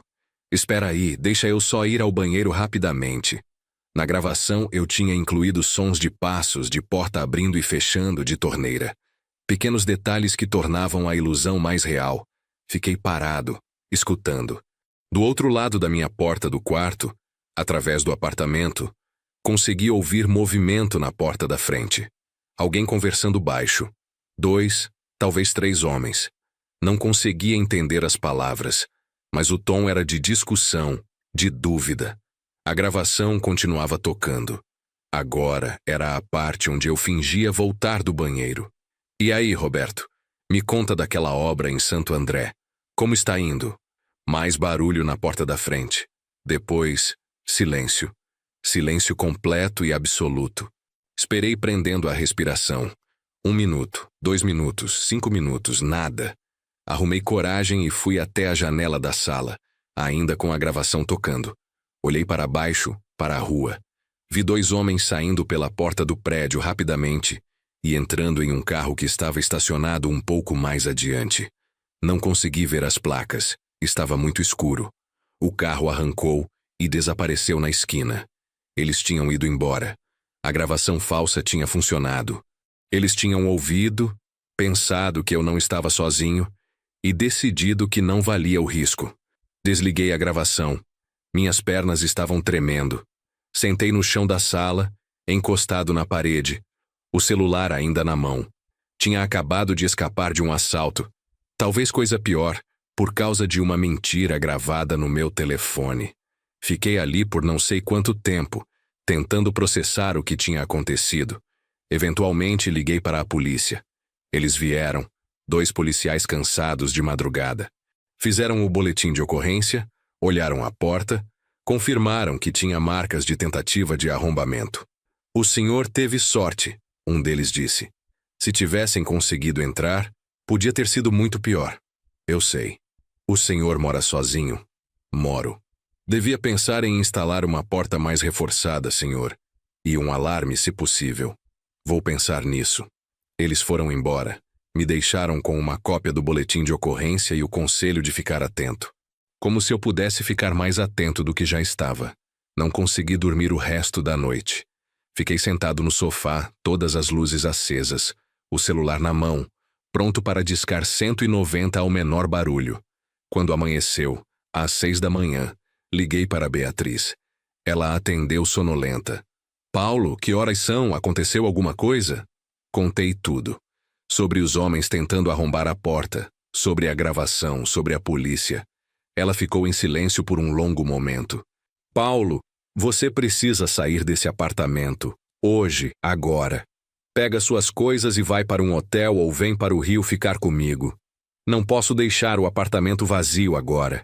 Se eles voltarem e você estiver lá, vão te machucar. Paulo, pelo amor de Deus, pensa no Pedro. Pensa no que isso vai fazer com ele se acontecer alguma coisa com você. Ela estava certa. Mas eu não queria deixar meu apartamento. Era tudo o que eu tinha. Era minha casa há mais de 20 anos. Vou pensar no que fazer. Paulo, não, você não vai pensar, você vai agir. Hoje, promete para mim. Prometo. Desliguei e fiquei olhando ao redor. Como tinha chegado nesse ponto. Como minha vida tinha se reduzido a isso. Um homem de 57 anos, aterrorizado na própria casa, tendo que usar truques patéticos de gravação falsa para se proteger? Não contei para Pedro imediatamente. Não consegui. Sabia que se contasse, ele entraria em pânico. Provavelmente pegaria o primeiro ônibus para São Paulo e viria ficar comigo, abandonando as aulas da faculdade. Não podia fazer isso com ele. Era minha responsabilidade como pai protegê-lo. Não o contrário. Passei o dia em casa sem ir trabalhar. Liguei para meu chefe dizendo que estava doente. Não era mentira, não exatamente. Estava doente de medo, doente de ansiedade, doente de perceber quão vulnerável eu realmente era. Chamei um chaveiro de emergência para instalar fechaduras mais reforçadas. Ele cobrou o triplo por ser serviço urgente, mas não me importei. Dinheiro não importava se eu não estivesse vivo para gastá-lo. O chaveiro era um senhor mais velho que eu, de uns 60 e poucos anos. Enquanto trabalhava na porta, conversava. Teve tentativa de assalto? Teve. Ontem de madrugada. Está acontecendo muito isso na região. Quadrilhas mapeiam prédios antigos, sem segurança, e vão apartamento por apartamento. Procuram pessoas que moram sozinhas, idosos, pessoas vulneráveis. Como eles sabem quem mora sozinho? Observam. Ficam na rua dias seguidos, vendo quem entra e sai sozinho, quem não recebe visita. É tudo muito estudado. Pensei nos 2 homens que tinham aparecido no prédio em maio, aqueles que seu Joaquim tinha expulsado. Eles estavam mapeando, estavam escolhendo alvos, e eu, aparentemente, era um deles. O senhor mora sozinho? Ele perguntou. Moro, mas minha namorada fica aqui frequentemente. Era mentira. Beatriz ficava talvez 2, 3 vezes por semana. O resto do tempo eu estava completamente sozinho. Sorte a sua. Morar sozinho hoje em dia é arriscado demais. Ele terminou o trabalho, instalou 3 fechaduras novas, todas de segurança máxima. Isso aqui ninguém abre sem a chave certa, ou sem muito barulho e muito tempo. Se tentarem arrombar, o senhor vai ouvir e ter tempo de ligar para a polícia. Paguei ele e fechei a porta, agora com 3 fechaduras reforçadas. Senti-me levemente mais seguro, mas não completamente. Porque o problema não eram apenas as fechaduras. O problema era que eu estava sozinho. E estaria sozinho naquela noite, e na próxima, até Beatriz voltar. E mesmo depois, ela não estaria aqui todas as noites. Quando Pedro ligou naquela noite, eu menti novamente. Pai, está sozinho? Não, a Beatriz voltou mais cedo da viagem, está aqui. Podia ouvir o alívio na voz dele. Ah, que bom. Eu fiquei preocupado ontem depois daquele pesadelo. Não precisa se preocupar. Está tudo bem. Tudo estava bem, naquele momento. Mas por quanto tempo? Beatriz voltou na quinta-feira à noite como planejado. Quando cheguei para buscá-la na rodoviária, ela me abraçou forte. Você está bem? De verdade? Estou. Instalei fechaduras novas. O apartamento está mais seguro agora. Paulo, você precisa pensar seriamente em se mudar. Aquele prédio não é seguro. Eu sei, mas não tenho dinheiro para isso agora. O apartamento ainda tem prestações. Não posso simplesmente sair e alugar outro lugar. Fomos para o apartamento dela naquela noite. Ela insistiu. Disse que não me deixaria dormir sozinho depois do susto que levei. Fiquei grato pela companhia. mas sabia que não poderia depender sempre dela para me sentir seguro. Não era justo com ela, e não era sustentável a longo prazo. Os dias seguintes foram tensos. Eu voltei ao trabalho, mas estava constantemente distraído. Rodrigo percebeu. Seu Paulo, o senhor está diferente. Aconteceu alguma coisa? Contei sobre a tentativa de assalto. Ele ficou chocado. O senhor precisa aumentar a segurança. Talvez instalar câmeras, um alarme. Estou pensando nisso, mas tudo isso custa dinheiro que eu não tenho sobrando. O senhor já pensou em conseguir um companheiro de apartamento? Alguém para dividir as contas e também para ter outra pessoa lá? Os assaltantes pensam 2 vezes antes de invadir um lugar onde tem mais de uma pessoa. Já pensei, mas não conheço ninguém que esteja procurando lugar para morar. Rodrigo ficou pensativo. Deixa eu falar com os colegas da faculdade. Sempre tem gente procurando lugar barato para morar perto do centro. A ideia me incomodava. Um estranho morando no meu apartamento? Mexendo nas minhas coisas, usando meu espaço? Por outro lado, Rodrigo tinha razão. Ter outra pessoa lá seria um fator de segurança significativo. E o dinheiro extra ajudaria a instalar mais sistemas de segurança. Mas no fim, não tomei nenhuma ação. Continuei na mesma rotina. Trabalho, casa, Beatriz algumas noites por semana, ligações diárias do Pedro. Outubro chegou. O tempo ficou mais quente. A primavera em pleno vigor. As jacarandás da rua floresceram, cobrindo as calçadas com flores roxas. Nada de anormal aconteceu. Sem tentativas de invasão. Sem homens suspeitos no prédio. Comecei a relaxar um pouco. Talvez aquela noite tivesse sido um incidente isolado. Talvez eles tivessem desistido depois de perceberem que havia alguém comigo. Talvez eu estivesse seguro, afinal. Queria acreditar nisso. Precisava acreditar nisso. Não conseguia viver em estado constante de paranoia. Beatriz e eu estávamos cada vez mais próximos. Ela começou a falar sobre morarmos juntos. Não precisa ser agora, ela disse em um domingo de manhã, tomando café na cama no apartamento dela. Mas no futuro. Você acha que seria algo que você quer? Pensei honestamente. Morar com Beatriz significaria não estar mais sozinho. Significaria companhia constante, segurança, uma vida mais plena. Mas também significava compromisso. Significava abrir mão da minha solidão escolhida. Significava mudar completamente minha rotina. Eu acho que sim, respondi. Não agora, como você disse, mas eventualmente sim. Ela sorriu. Sem pressão. Só queria saber se você via futuro nisso que a gente tem. Eu vejo. E via mesmo. Pela primeira vez em anos conseguia imaginar um futuro que não fosse apenas uma repetição infinita de dias solitários. Podia imaginar acordar todo dia com alguém ao lado, dividir refeições, planejar viagens, construir memórias. Era aterrorizante e emocionante ao mesmo tempo. Pedro ficou sabendo dos planos quando eu mencionei casualmente durante uma de nossas ligações. A Beatriz e eu estamos pensando em morar juntos eventualmente. Houve uma pausa. Sério, pai, isso é ótimo. Você acha? Claro. Você merece ser feliz. E eu fico muito mais tranquilo sabendo que você não vai estar sozinho o tempo todo. Sempre voltava a isso. A preocupação dele com minha segurança. A ansiedade que ele carregava. Filho, sobre isso. Eu nunca te contei, mas teve uma tentativa de assalto aqui em setembro. Silêncio do outro lado. Um silêncio pesado. O quê? Tentaram arrombar a porta uma noite, mas não conseguiram. Eu estava bem, tinha as travas instaladas e eles desistiram. Pai, por que você não me contou? A voz dele estava subindo, mistura de raiva e pânico. Porque eu sabia que você ia ficar assim. Preocupado demais. Preocupado demais? Pai, tentaram invadir seu apartamento. Você podia ter sido machucado, podia ter sido morto. Mas não fui. Estou bem. E instalei fechaduras novas, mais seguras.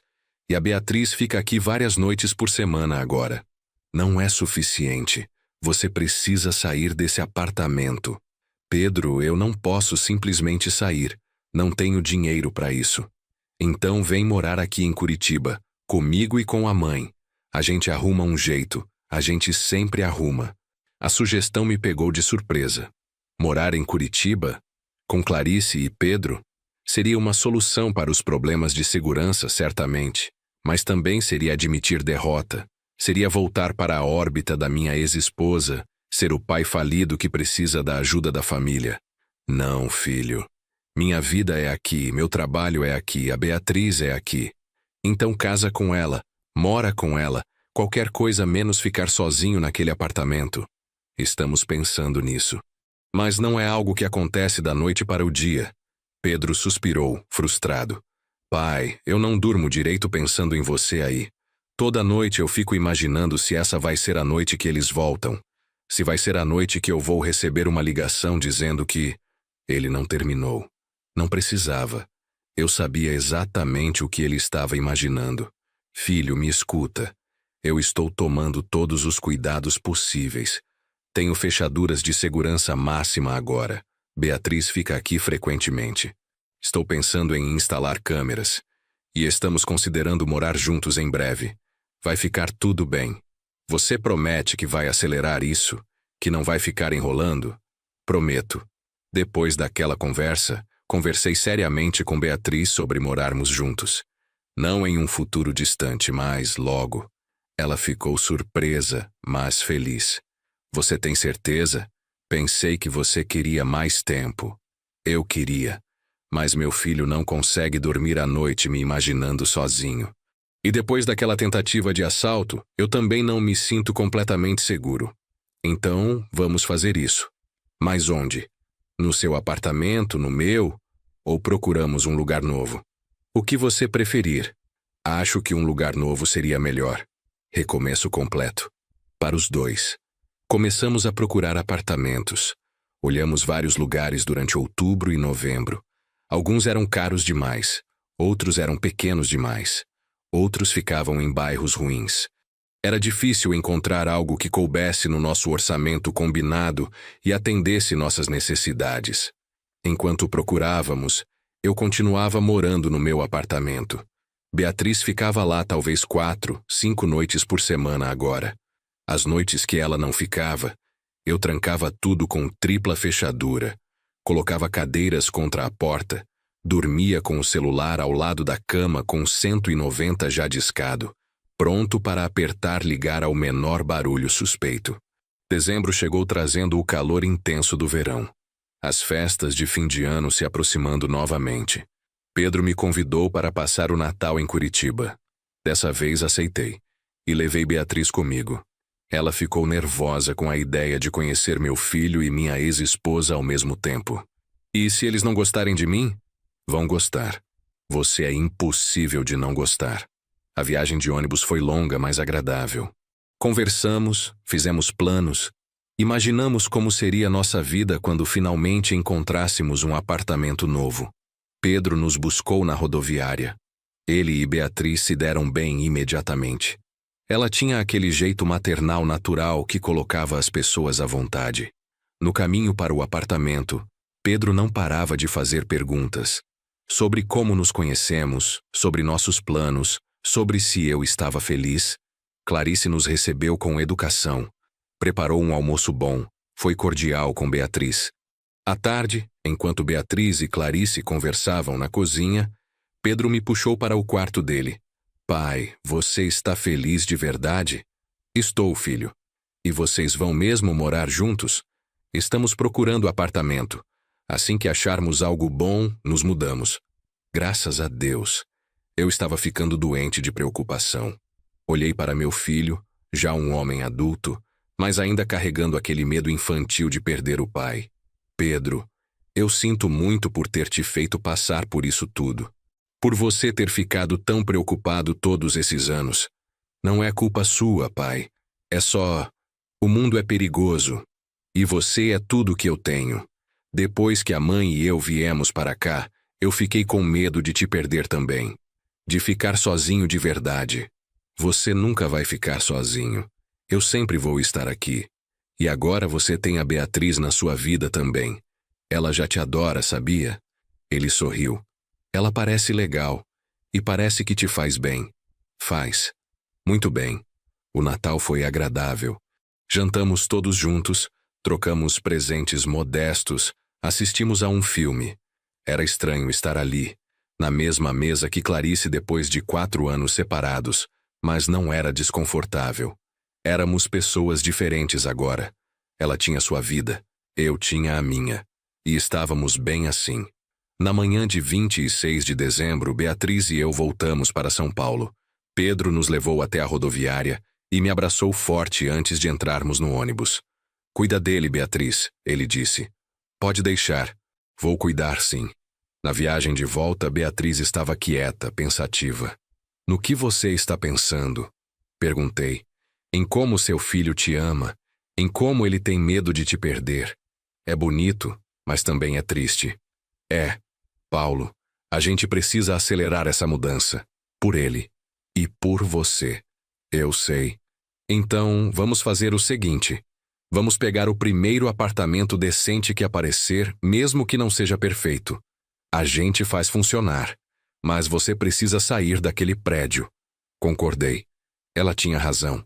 Eu tinha que parar de procurar o apartamento perfeito e aceitar algo bom o suficiente. No começo de janeiro, encontramos um apartamento no Brooklyn, não muito longe de onde Beatriz morava. Era pequeno, 2 quartos, mas bem localizado, e em um prédio com portaria 24 horas e câmeras de segurança. O aluguel cabia no nosso orçamento se dividíssemos todas as contas. Fechamos negócio imediatamente. Assinaríamos o contrato no dia 15 de janeiro, com mudança marcada para o dia 20. Contei para Pedro na mesma noite. Filho, achamos apartamento. Vamos nos mudar em 2 semanas. O grito de alegria dele pelo telefone quase estourou meu tímpano. Sério, pai? Graças a Deus. Onde é? É seguro? É no Brooklyn. Prédio com portaria 24 horas, câmeras, tudo. Eu tô tão aliviado que você nem imagina. Finalmente eu vou conseguir dormir à noite sem ficar imaginando coisas horríveis. Eu sei, filho. E me desculpa por demorar tanto. Não precisa se desculpar. O importante é que agora vai ser diferente. Seria diferente. Finalmente, depois de 4 anos vivendo sozinho naquele apartamento, eu estaria em um lugar seguro, com alguém que eu amava, começando um novo capítulo. As 2 semanas entre assinar o contrato e a mudança foram de preparação intensa. Beatriz e eu começamos a separar o que levaríamos, o que doaremos, o que jogaríamos fora. Eu tinha acumulado muita coisa inútil durante os anos de solidão. Roupas que não usava, objetos sem sentido, lembranças de uma vida que não existia mais. Foi libertador jogar tudo aquilo fora, como se estivesse me livrando fisicamente do peso daqueles anos difíceis. Durante aquele período, Pedro continuou ligando todo dia, mas agora as ligações eram diferentes. Ele estava animado, fazendo perguntas sobre o novo apartamento, dando sugestões de decoração, planejando quando viria nos visitar. A ansiedade tinha dado lugar a entusiasmo genuíno. No dia 19 de janeiro, na véspera da mudança, fiz uma última volta pelo apartamento vazio. A maioria das coisas já tinha sido levada para o novo lugar. Restavam apenas alguns objetos que seriam transportados no dia seguinte. Caminhei pelos cômodos, lembrando. Ali era onde Pedro costumava fazer a lição de casa na mesa da sala. Ali era onde Clarice e eu assistíamos televisão abraçados no sofá. Ali era o quarto onde meu filho tinha crescido. Ali era a cozinha onde preparávamos café da manhã em família aos domingos. Tantas memórias, boas e ruins. Tudo estava prestes a ficar para trás. Naquela última noite, dormi sozinho no apartamento pela última vez. O colchão já tinha sido levado, então dormi em um saco de dormir no chão da sala. Era desconfortável, mas não me importei. Era simbólico de alguma forma. O fim de uma era. Quando Pedro ligou, percebi que seria também a última vez que ele faria aquela pergunta naquele contexto. Pai, está sozinho? Olhei ao redor do apartamento vazio. Apenas minha silhueta iluminada pela luz do poste da rua entrando pela janela. Estou, filho, pela última vez. Amanhã tudo muda. Amanhã tudo muda. Conversamos por alguns minutos sobre os últimos detalhes da mudança. Ele estava tão animado que parecia uma criança na véspera do aniversário. Pai, finalmente você vai estar seguro. Finalmente eu vou conseguir parar de me preocupar tanto. Eu sei, filho. E me desculpa por ter demorado tanto para tomar essa decisão. O importante é que você tomou. Boa noite, pai. Última noite aí. Última noite. Boa noite, Pedro. Desliguei e fiquei deitado no saco de dormir, olhando para o teto manchado que conhecia tão bem. Tantos anos naquele apartamento. Tantas noites sozinho, olhando para aquele mesmo teto, me perguntando como minha vida tinha chegado naquele ponto. Mas agora havia esperança. Havia futuro. Havia Beatriz. Havia um recomeço. Dormi pesado naquela noite. Um sono profundo, sem sonhos, de exaustão física e emocional. Acordei com o sol entrando pela janela. 6 da manhã de um sábado quente de janeiro. O caminhão de mudança chegaria às 8. Beatriz viria às 7 para me ajudar com os últimos detalhes. Levantei, dobrei o saco de dormir, tomei banho no chuveiro vazio, me vesti. Estava fazendo café em uma das últimas panelas que restavam quando ouvi barulho no corredor. Passos apressados. Vozes abafadas. Olhei pelo olho mágico e senti meu sangue gelar. Eram eles. Os 2 homens que tinham tentado arrombar minha porta em setembro. Os mesmos. Reconheci o do boné e tatuagem no pescoço imediatamente. E eles estavam parados bem na frente da porta do apartamento de Dona Marisa, minha vizinha do 2º andar. Ela era uma senhora de 70 e poucos anos que morava sozinha desde que o marido tinha morrido. Sempre foi gentil comigo. Sempre me dava bolo quando fazia. E agora aqueles homens estavam na porta dela, fazendo exatamente o que tinham tentado fazer comigo meses atrás. Vi a maçaneta da porta dela se mexer. Eles estavam tentando entrar. Não pensei. Apenas agi. Peguei meu celular, disquei 190 e ao mesmo tempo abri minha porta com força, fazendo o máximo de barulho possível. Polícia! Gritei. Estou ligando para a polícia agora. Saiam daqui! Os 2 homens se viraram surpresos. Me reconheceram. O do boné apontou para mim. Você de novo, coroa? Mantive o celular bem visível, mostrando que realmente estava discando. A polícia já está a caminho. Vocês têm menos de 5 minutos antes deles chegarem. Era blefe. Eu ainda não tinha nem apertado para ligar. Mas funcionou. Os 2 se entreolharam.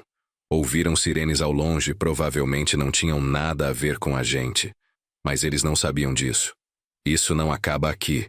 O do boné disse apontando para mim. Depois desceram as escadas correndo. Esperei até ouvir a porta da frente do prédio bater. Então realmente liguei para a polícia e corri até a porta de Dona Marisa. Bati. Dona Marisa, é o Paulo. Está tudo bem? Demorou um momento, mas ela abriu a porta.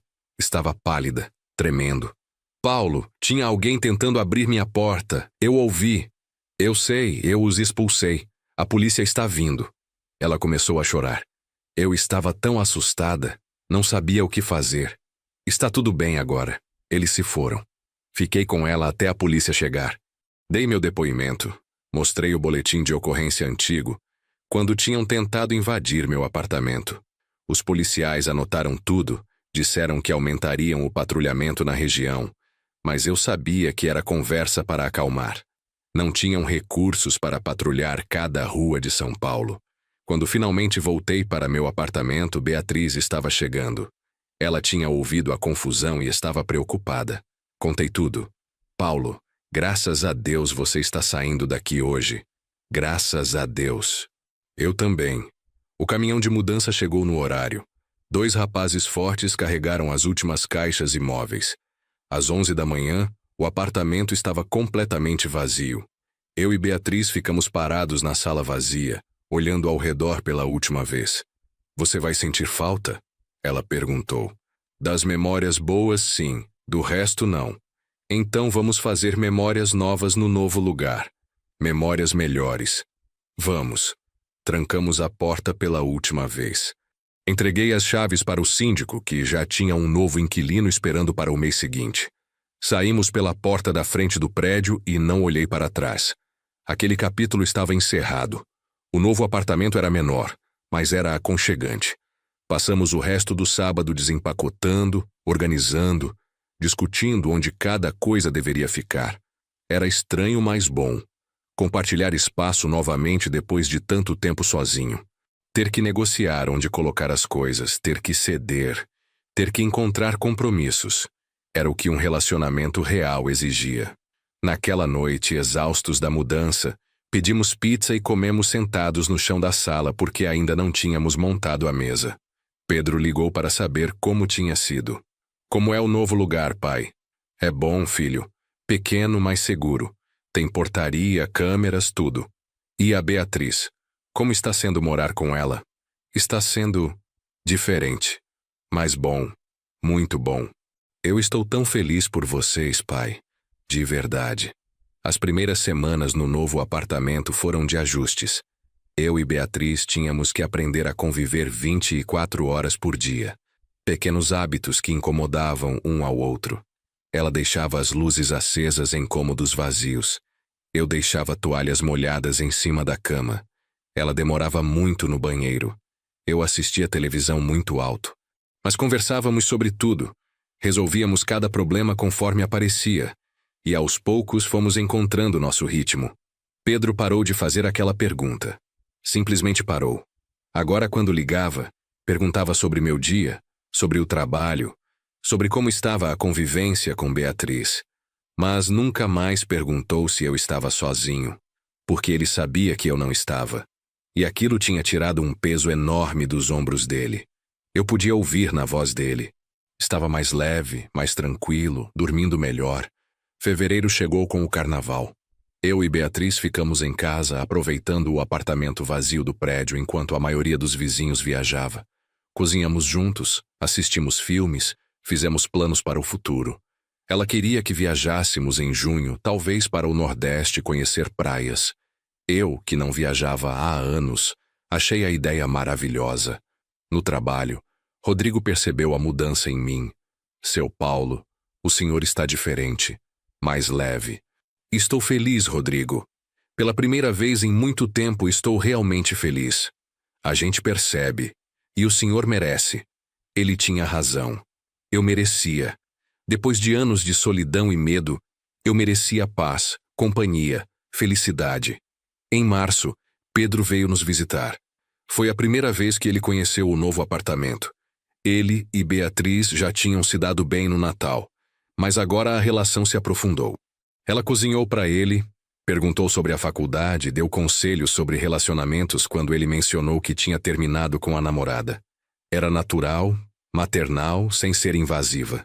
Na última noite, antes de Pedro voltar para Curitiba, nós três jantamos juntos no apartamento. Depois do jantar, Pedro me puxou para a varanda. Pai, posso te contar uma coisa? Claro, filho. Durante todos esses anos que eu ligava perguntando se você estava sozinho, eu não conseguia dormir direito depois. Mesmo quando você dizia que estava tudo bem, eu ficava deitado na cama imaginando cenários horríveis. De você sendo assaltado, machucado, pior. Eu sei, filho. E me desculpa por ter te feito passar por isso. Não é culpa sua. Mas o que eu queria dizer é, desde que você se mudou para cá, eu durmo a noite inteira pela primeira vez em 3 anos. Não acordo no meio da madrugada com pânico. Não fico checando o celular esperando alguma notícia ruim. Eu finalmente consegui soltar aquele medo. Fico feliz em ouvir isso. Ele me abraçou. Obrigado, pai, por ter encontrado a Beatriz, por ter saído daquele apartamento, por estar feliz de novo. Isso significa mais para mim do que você imagina.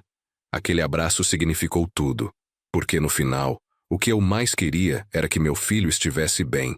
E se minha felicidade contribuía para a felicidade dele, então tudo valia a pena. Abril trouxe chuvas e uma notícia inesperada. Dona Marisa, minha antiga vizinha, me ligou.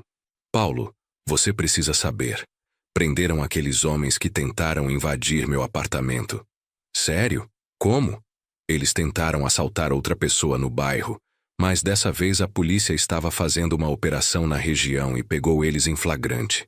Quando investigaram, descobriram que eles eram parte de uma quadrilha que operava há meses nos bairros da Zona Sul. Que bom que pegaram. E o policial que veio me dar a notícia disse que você salvou minha vida naquele dia. Que se você não tivesse feito barulho e chamado a polícia, eles teriam entrado e... Bem, Não teria sido só assalto. Um calafrio passou por mim. Se eu não estivesse lá naquela manhã, se eu já tivesse ido embora 1 hora antes, Dona Marisa poderia ter sido seriamente machucada ou pior. Fico feliz por ter estado lá, Dona Marisa. Eu também, querido. Muito obrigada. Você é um bom homem, Paulo. Sua nova esposa tem muita sorte. Ainda não somos casados. Mas vão ser, né? Pela forma como você fala dela, eu sei que vão ser. Ela tinha razão. Eu e Beatriz tínhamos conversado sobre casamento. Não havia pressa, mas ambos queríamos oficializar aquilo eventualmente. Em maio aconteceu algo que eu não esperava.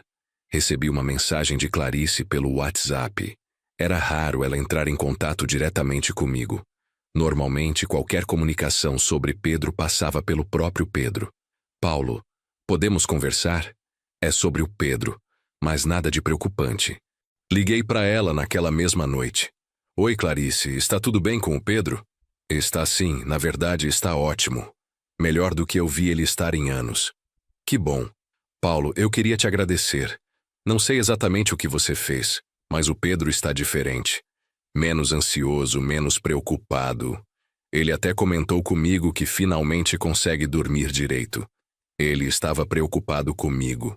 Só tomei providências para que ele não precisasse se preocupar mais. Seja o que for, funcionou. E eu queria que você soubesse que eu aprecio isso. Que você sempre foi um bom pai, mesmo quando nosso casamento não deu certo. Aquelas palavras vindas de Clarice significavam mais do que ela imaginava. Durante anos, carreguei a sensação de que tinha falhado como marido e, por extensão, como pai. Ouvir dela que eu era um bom pai, que sempre fui, curou algo dentro de mim que nem sabia que precisava de cura. Obrigado, Clarice. Isso significa muito. E Paulo, sobre a Beatriz. O Pedro fala muito bem dela. Eu estou feliz que você tenha encontrado alguém. Junho chegou trazendo temperaturas mais amenas. Eu e Beatriz finalmente fizemos aquela viagem que tínhamos planejado. 1 semana em Porto de Galinhas, em Pernambuco. Foram os melhores dias que eu tinha vivido em anos. Praias lindas, comida boa, sem preocupações, sem medo. Apenas eu e ela, aproveitando a vida.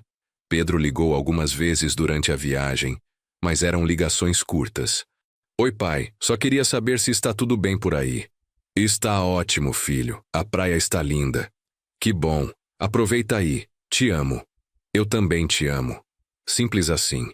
Sem ansiedade, sem medo, sem aquela pergunta que tinha nos assombrado por tanto tempo. Voltamos de viagem bronzeados e descansados. Rodrigo, no trabalho, comentou que nunca tinha me visto tão bem. Seu Paulo, o senhor está parecendo 10 anos mais novo. Estou me sentindo 10 anos mais novo. É o poder do amor.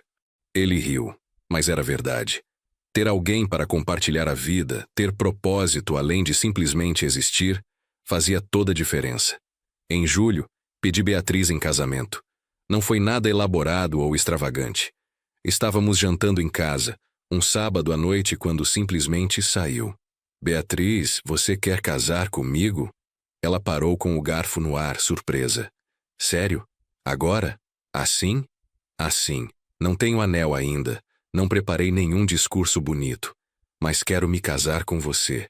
Quero passar o resto da minha vida com você. Ela largou o garfo, levantou da cadeira, veio até mim e me beijou. Sim, sim, eu quero. Ligamos para Pedro naquela mesma noite. Ele gritou de felicidade. Pai, finalmente, quando vai ser? Ainda não decidimos. Provavelmente algo pequeno, só família e amigos próximos. Eu vou ser o padrinho? Claro que você vai. Decidimos casar em outubro, na primavera. Nada muito grande. Apenas uma cerimônia simples em um salão de festas perto do nosso apartamento.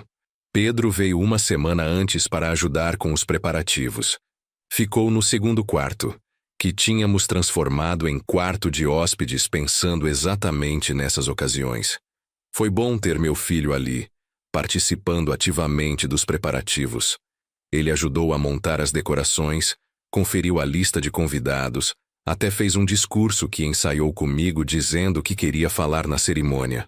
Pai, eu quero contar para todo mundo ali como você é forte, Como você superou a solidão, o medo, tudo. E como você encontrou felicidade de novo. Filho, você não precisa fazer isso. Eu sei. Mas eu quero. Porque não é só sobre você. É sobre mim também. Sobre como aprendi com você que nunca é tarde para recomeçar. Que a gente pode sofrer, pode cair, pode passar por anos difíceis, mas ainda assim encontrar alegria no final. O dia do casamento foi perfeito.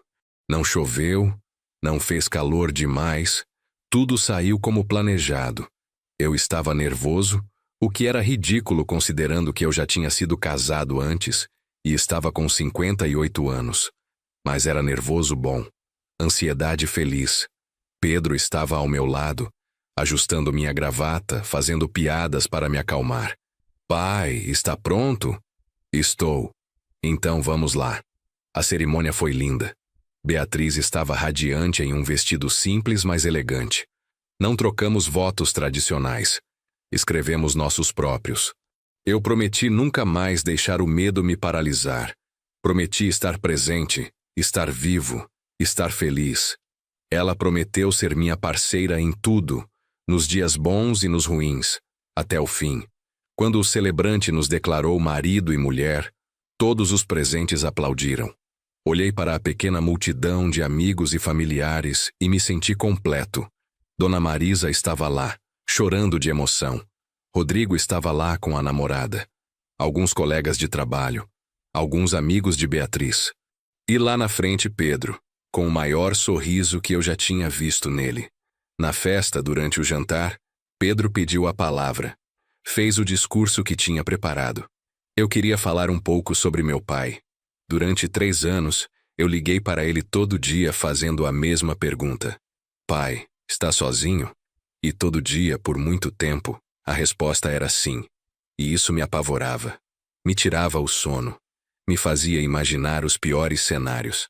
Mas meu pai, esse homem aqui, ele não desistiu. Mesmo sozinho, mesmo com medo, mesmo tendo todos os motivos para se isolar completamente do mundo, ele escolheu tentar de novo. Ele escolheu abrir o coração para o amor novamente. E hoje, pela primeira vez em anos, quando penso nele à noite, não sinto mais medo. Sinto gratidão.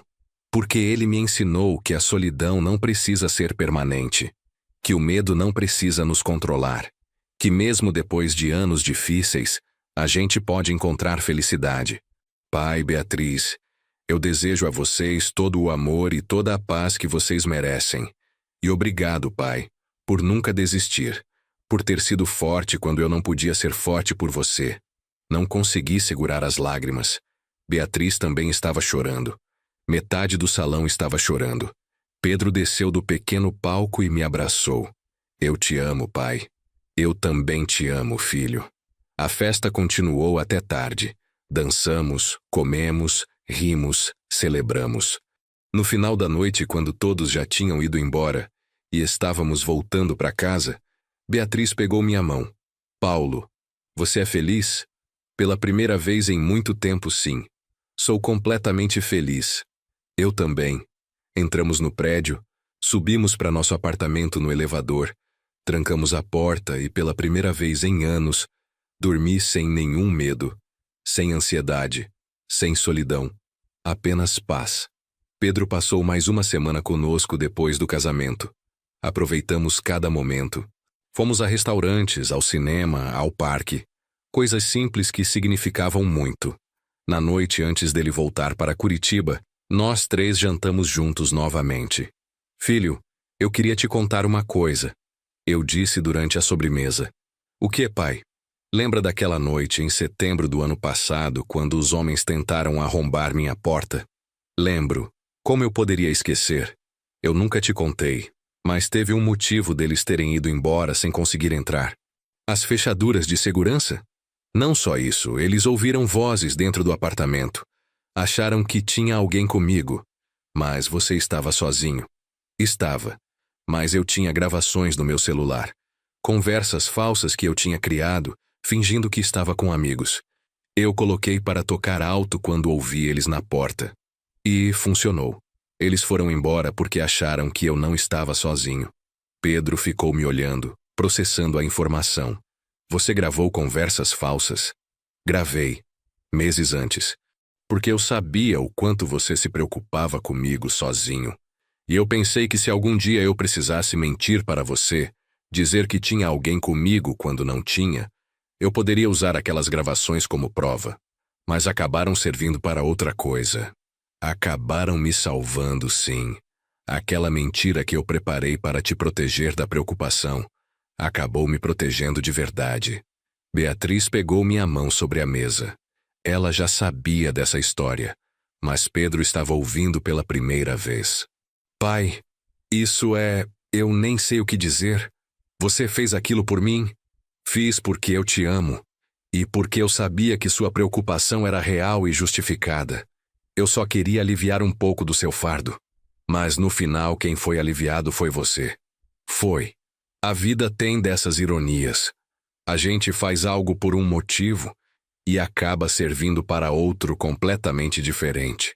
Pedro ficou quieto por um momento, mexendo na comida no prato. Então olhou para mim com uma expressão séria. Pai, eu queria me desculpar. Desculpar por quê? Por ter colocado tanto peso em você. Por ter feito você se sentir responsável pela minha ansiedade todos esses anos. Pedro, você não tem nada que se desculpar. Você estava preocupado porque me amava. Não há nada de errado nisso. Mas eu devia ter entendido antes que você precisava viver sua vida. Que você não podia ficar refém do meu medo. Eu acho que, de certa forma, eu te prendi naquele apartamento solitário por mais tempo do que deveria. Não foi você quem me prendeu. Foi minha própria tristeza, minha própria desistência da vida. Você, na verdade, me deu um motivo para continuar. Porque eu sabia que tinha alguém que se importava, que precisava que eu ficasse bem. Mesmo assim, eu devia ter incentivado você a buscar felicidade mais cedo. Talvez. Mas as coisas acontecem no tempo certo. Se eu tivesse conhecido a Beatriz antes, talvez não estivesse pronto. Talvez precisasse daqueles anos sozinho para aprender a valorizar companhia novamente. Beatriz sorriu. Tudo na vida tem seu propósito e seu momento. O importante é que estamos aqui agora, juntos, felizes. Pedro voltou para Curitiba no dia seguinte. Mas dessa vez, a despedida foi diferente. Não tinha aquela tensão, aquela preocupação não dita pairando no ar. Era apenas um filho se despedindo dos pais, com a certeza de que se veria em breve. Até logo, pai. Até logo, Beatriz. Até logo, filho. Ele entrou no ônibus e acenou pela janela. Acenamos de volta até o ônibus desaparecer na curva. Voltamos para casa de mãos dadas. No caminho, Beatriz comentou. Sabe o que eu acho mais bonito nessa história toda? O quê? É que você nunca desistiu. Mesmo nos momentos mais escuros, mais solitários, mais assustadores, você continuou acordando todo dia. Continuou trabalhando, continuou vivendo. E no final a vida recompensou você. Não parecia recompensa na época. Parecia punição. Eu sei. Mas olha para onde você chegou. Você tem um filho que te ama profundamente. Você tem uma esposa que te adora. Você tem uma casa segura, um trabalho estável, saúde. Você tem paz. Ela tinha razão. Eu tinha paz. Pela primeira vez em anos, não tinha medo do que o amanhã traria. Naquela noite, deitados na cama, Beatriz já dormindo ao meu lado, peguei meu celular e olhei para a pasta Músicas Antigas. As gravações ainda estavam lá. Aquelas conversas falsas que eu tinha criado em um momento de desespero. Conversas que acabaram salvando minha vida. Pensei em apagá-las. Não precisava mais delas. Nunca mais precisaria fingir que não estava sozinho. Mas decidi mantê-las. Não como lembrança ruim, mas como símbolo. Símbolo de que às vezes as coisas que fazemos por amor, mesmo que pareçam pequenas ou até bobas, podem ter impactos imensos que nunca imaginamos.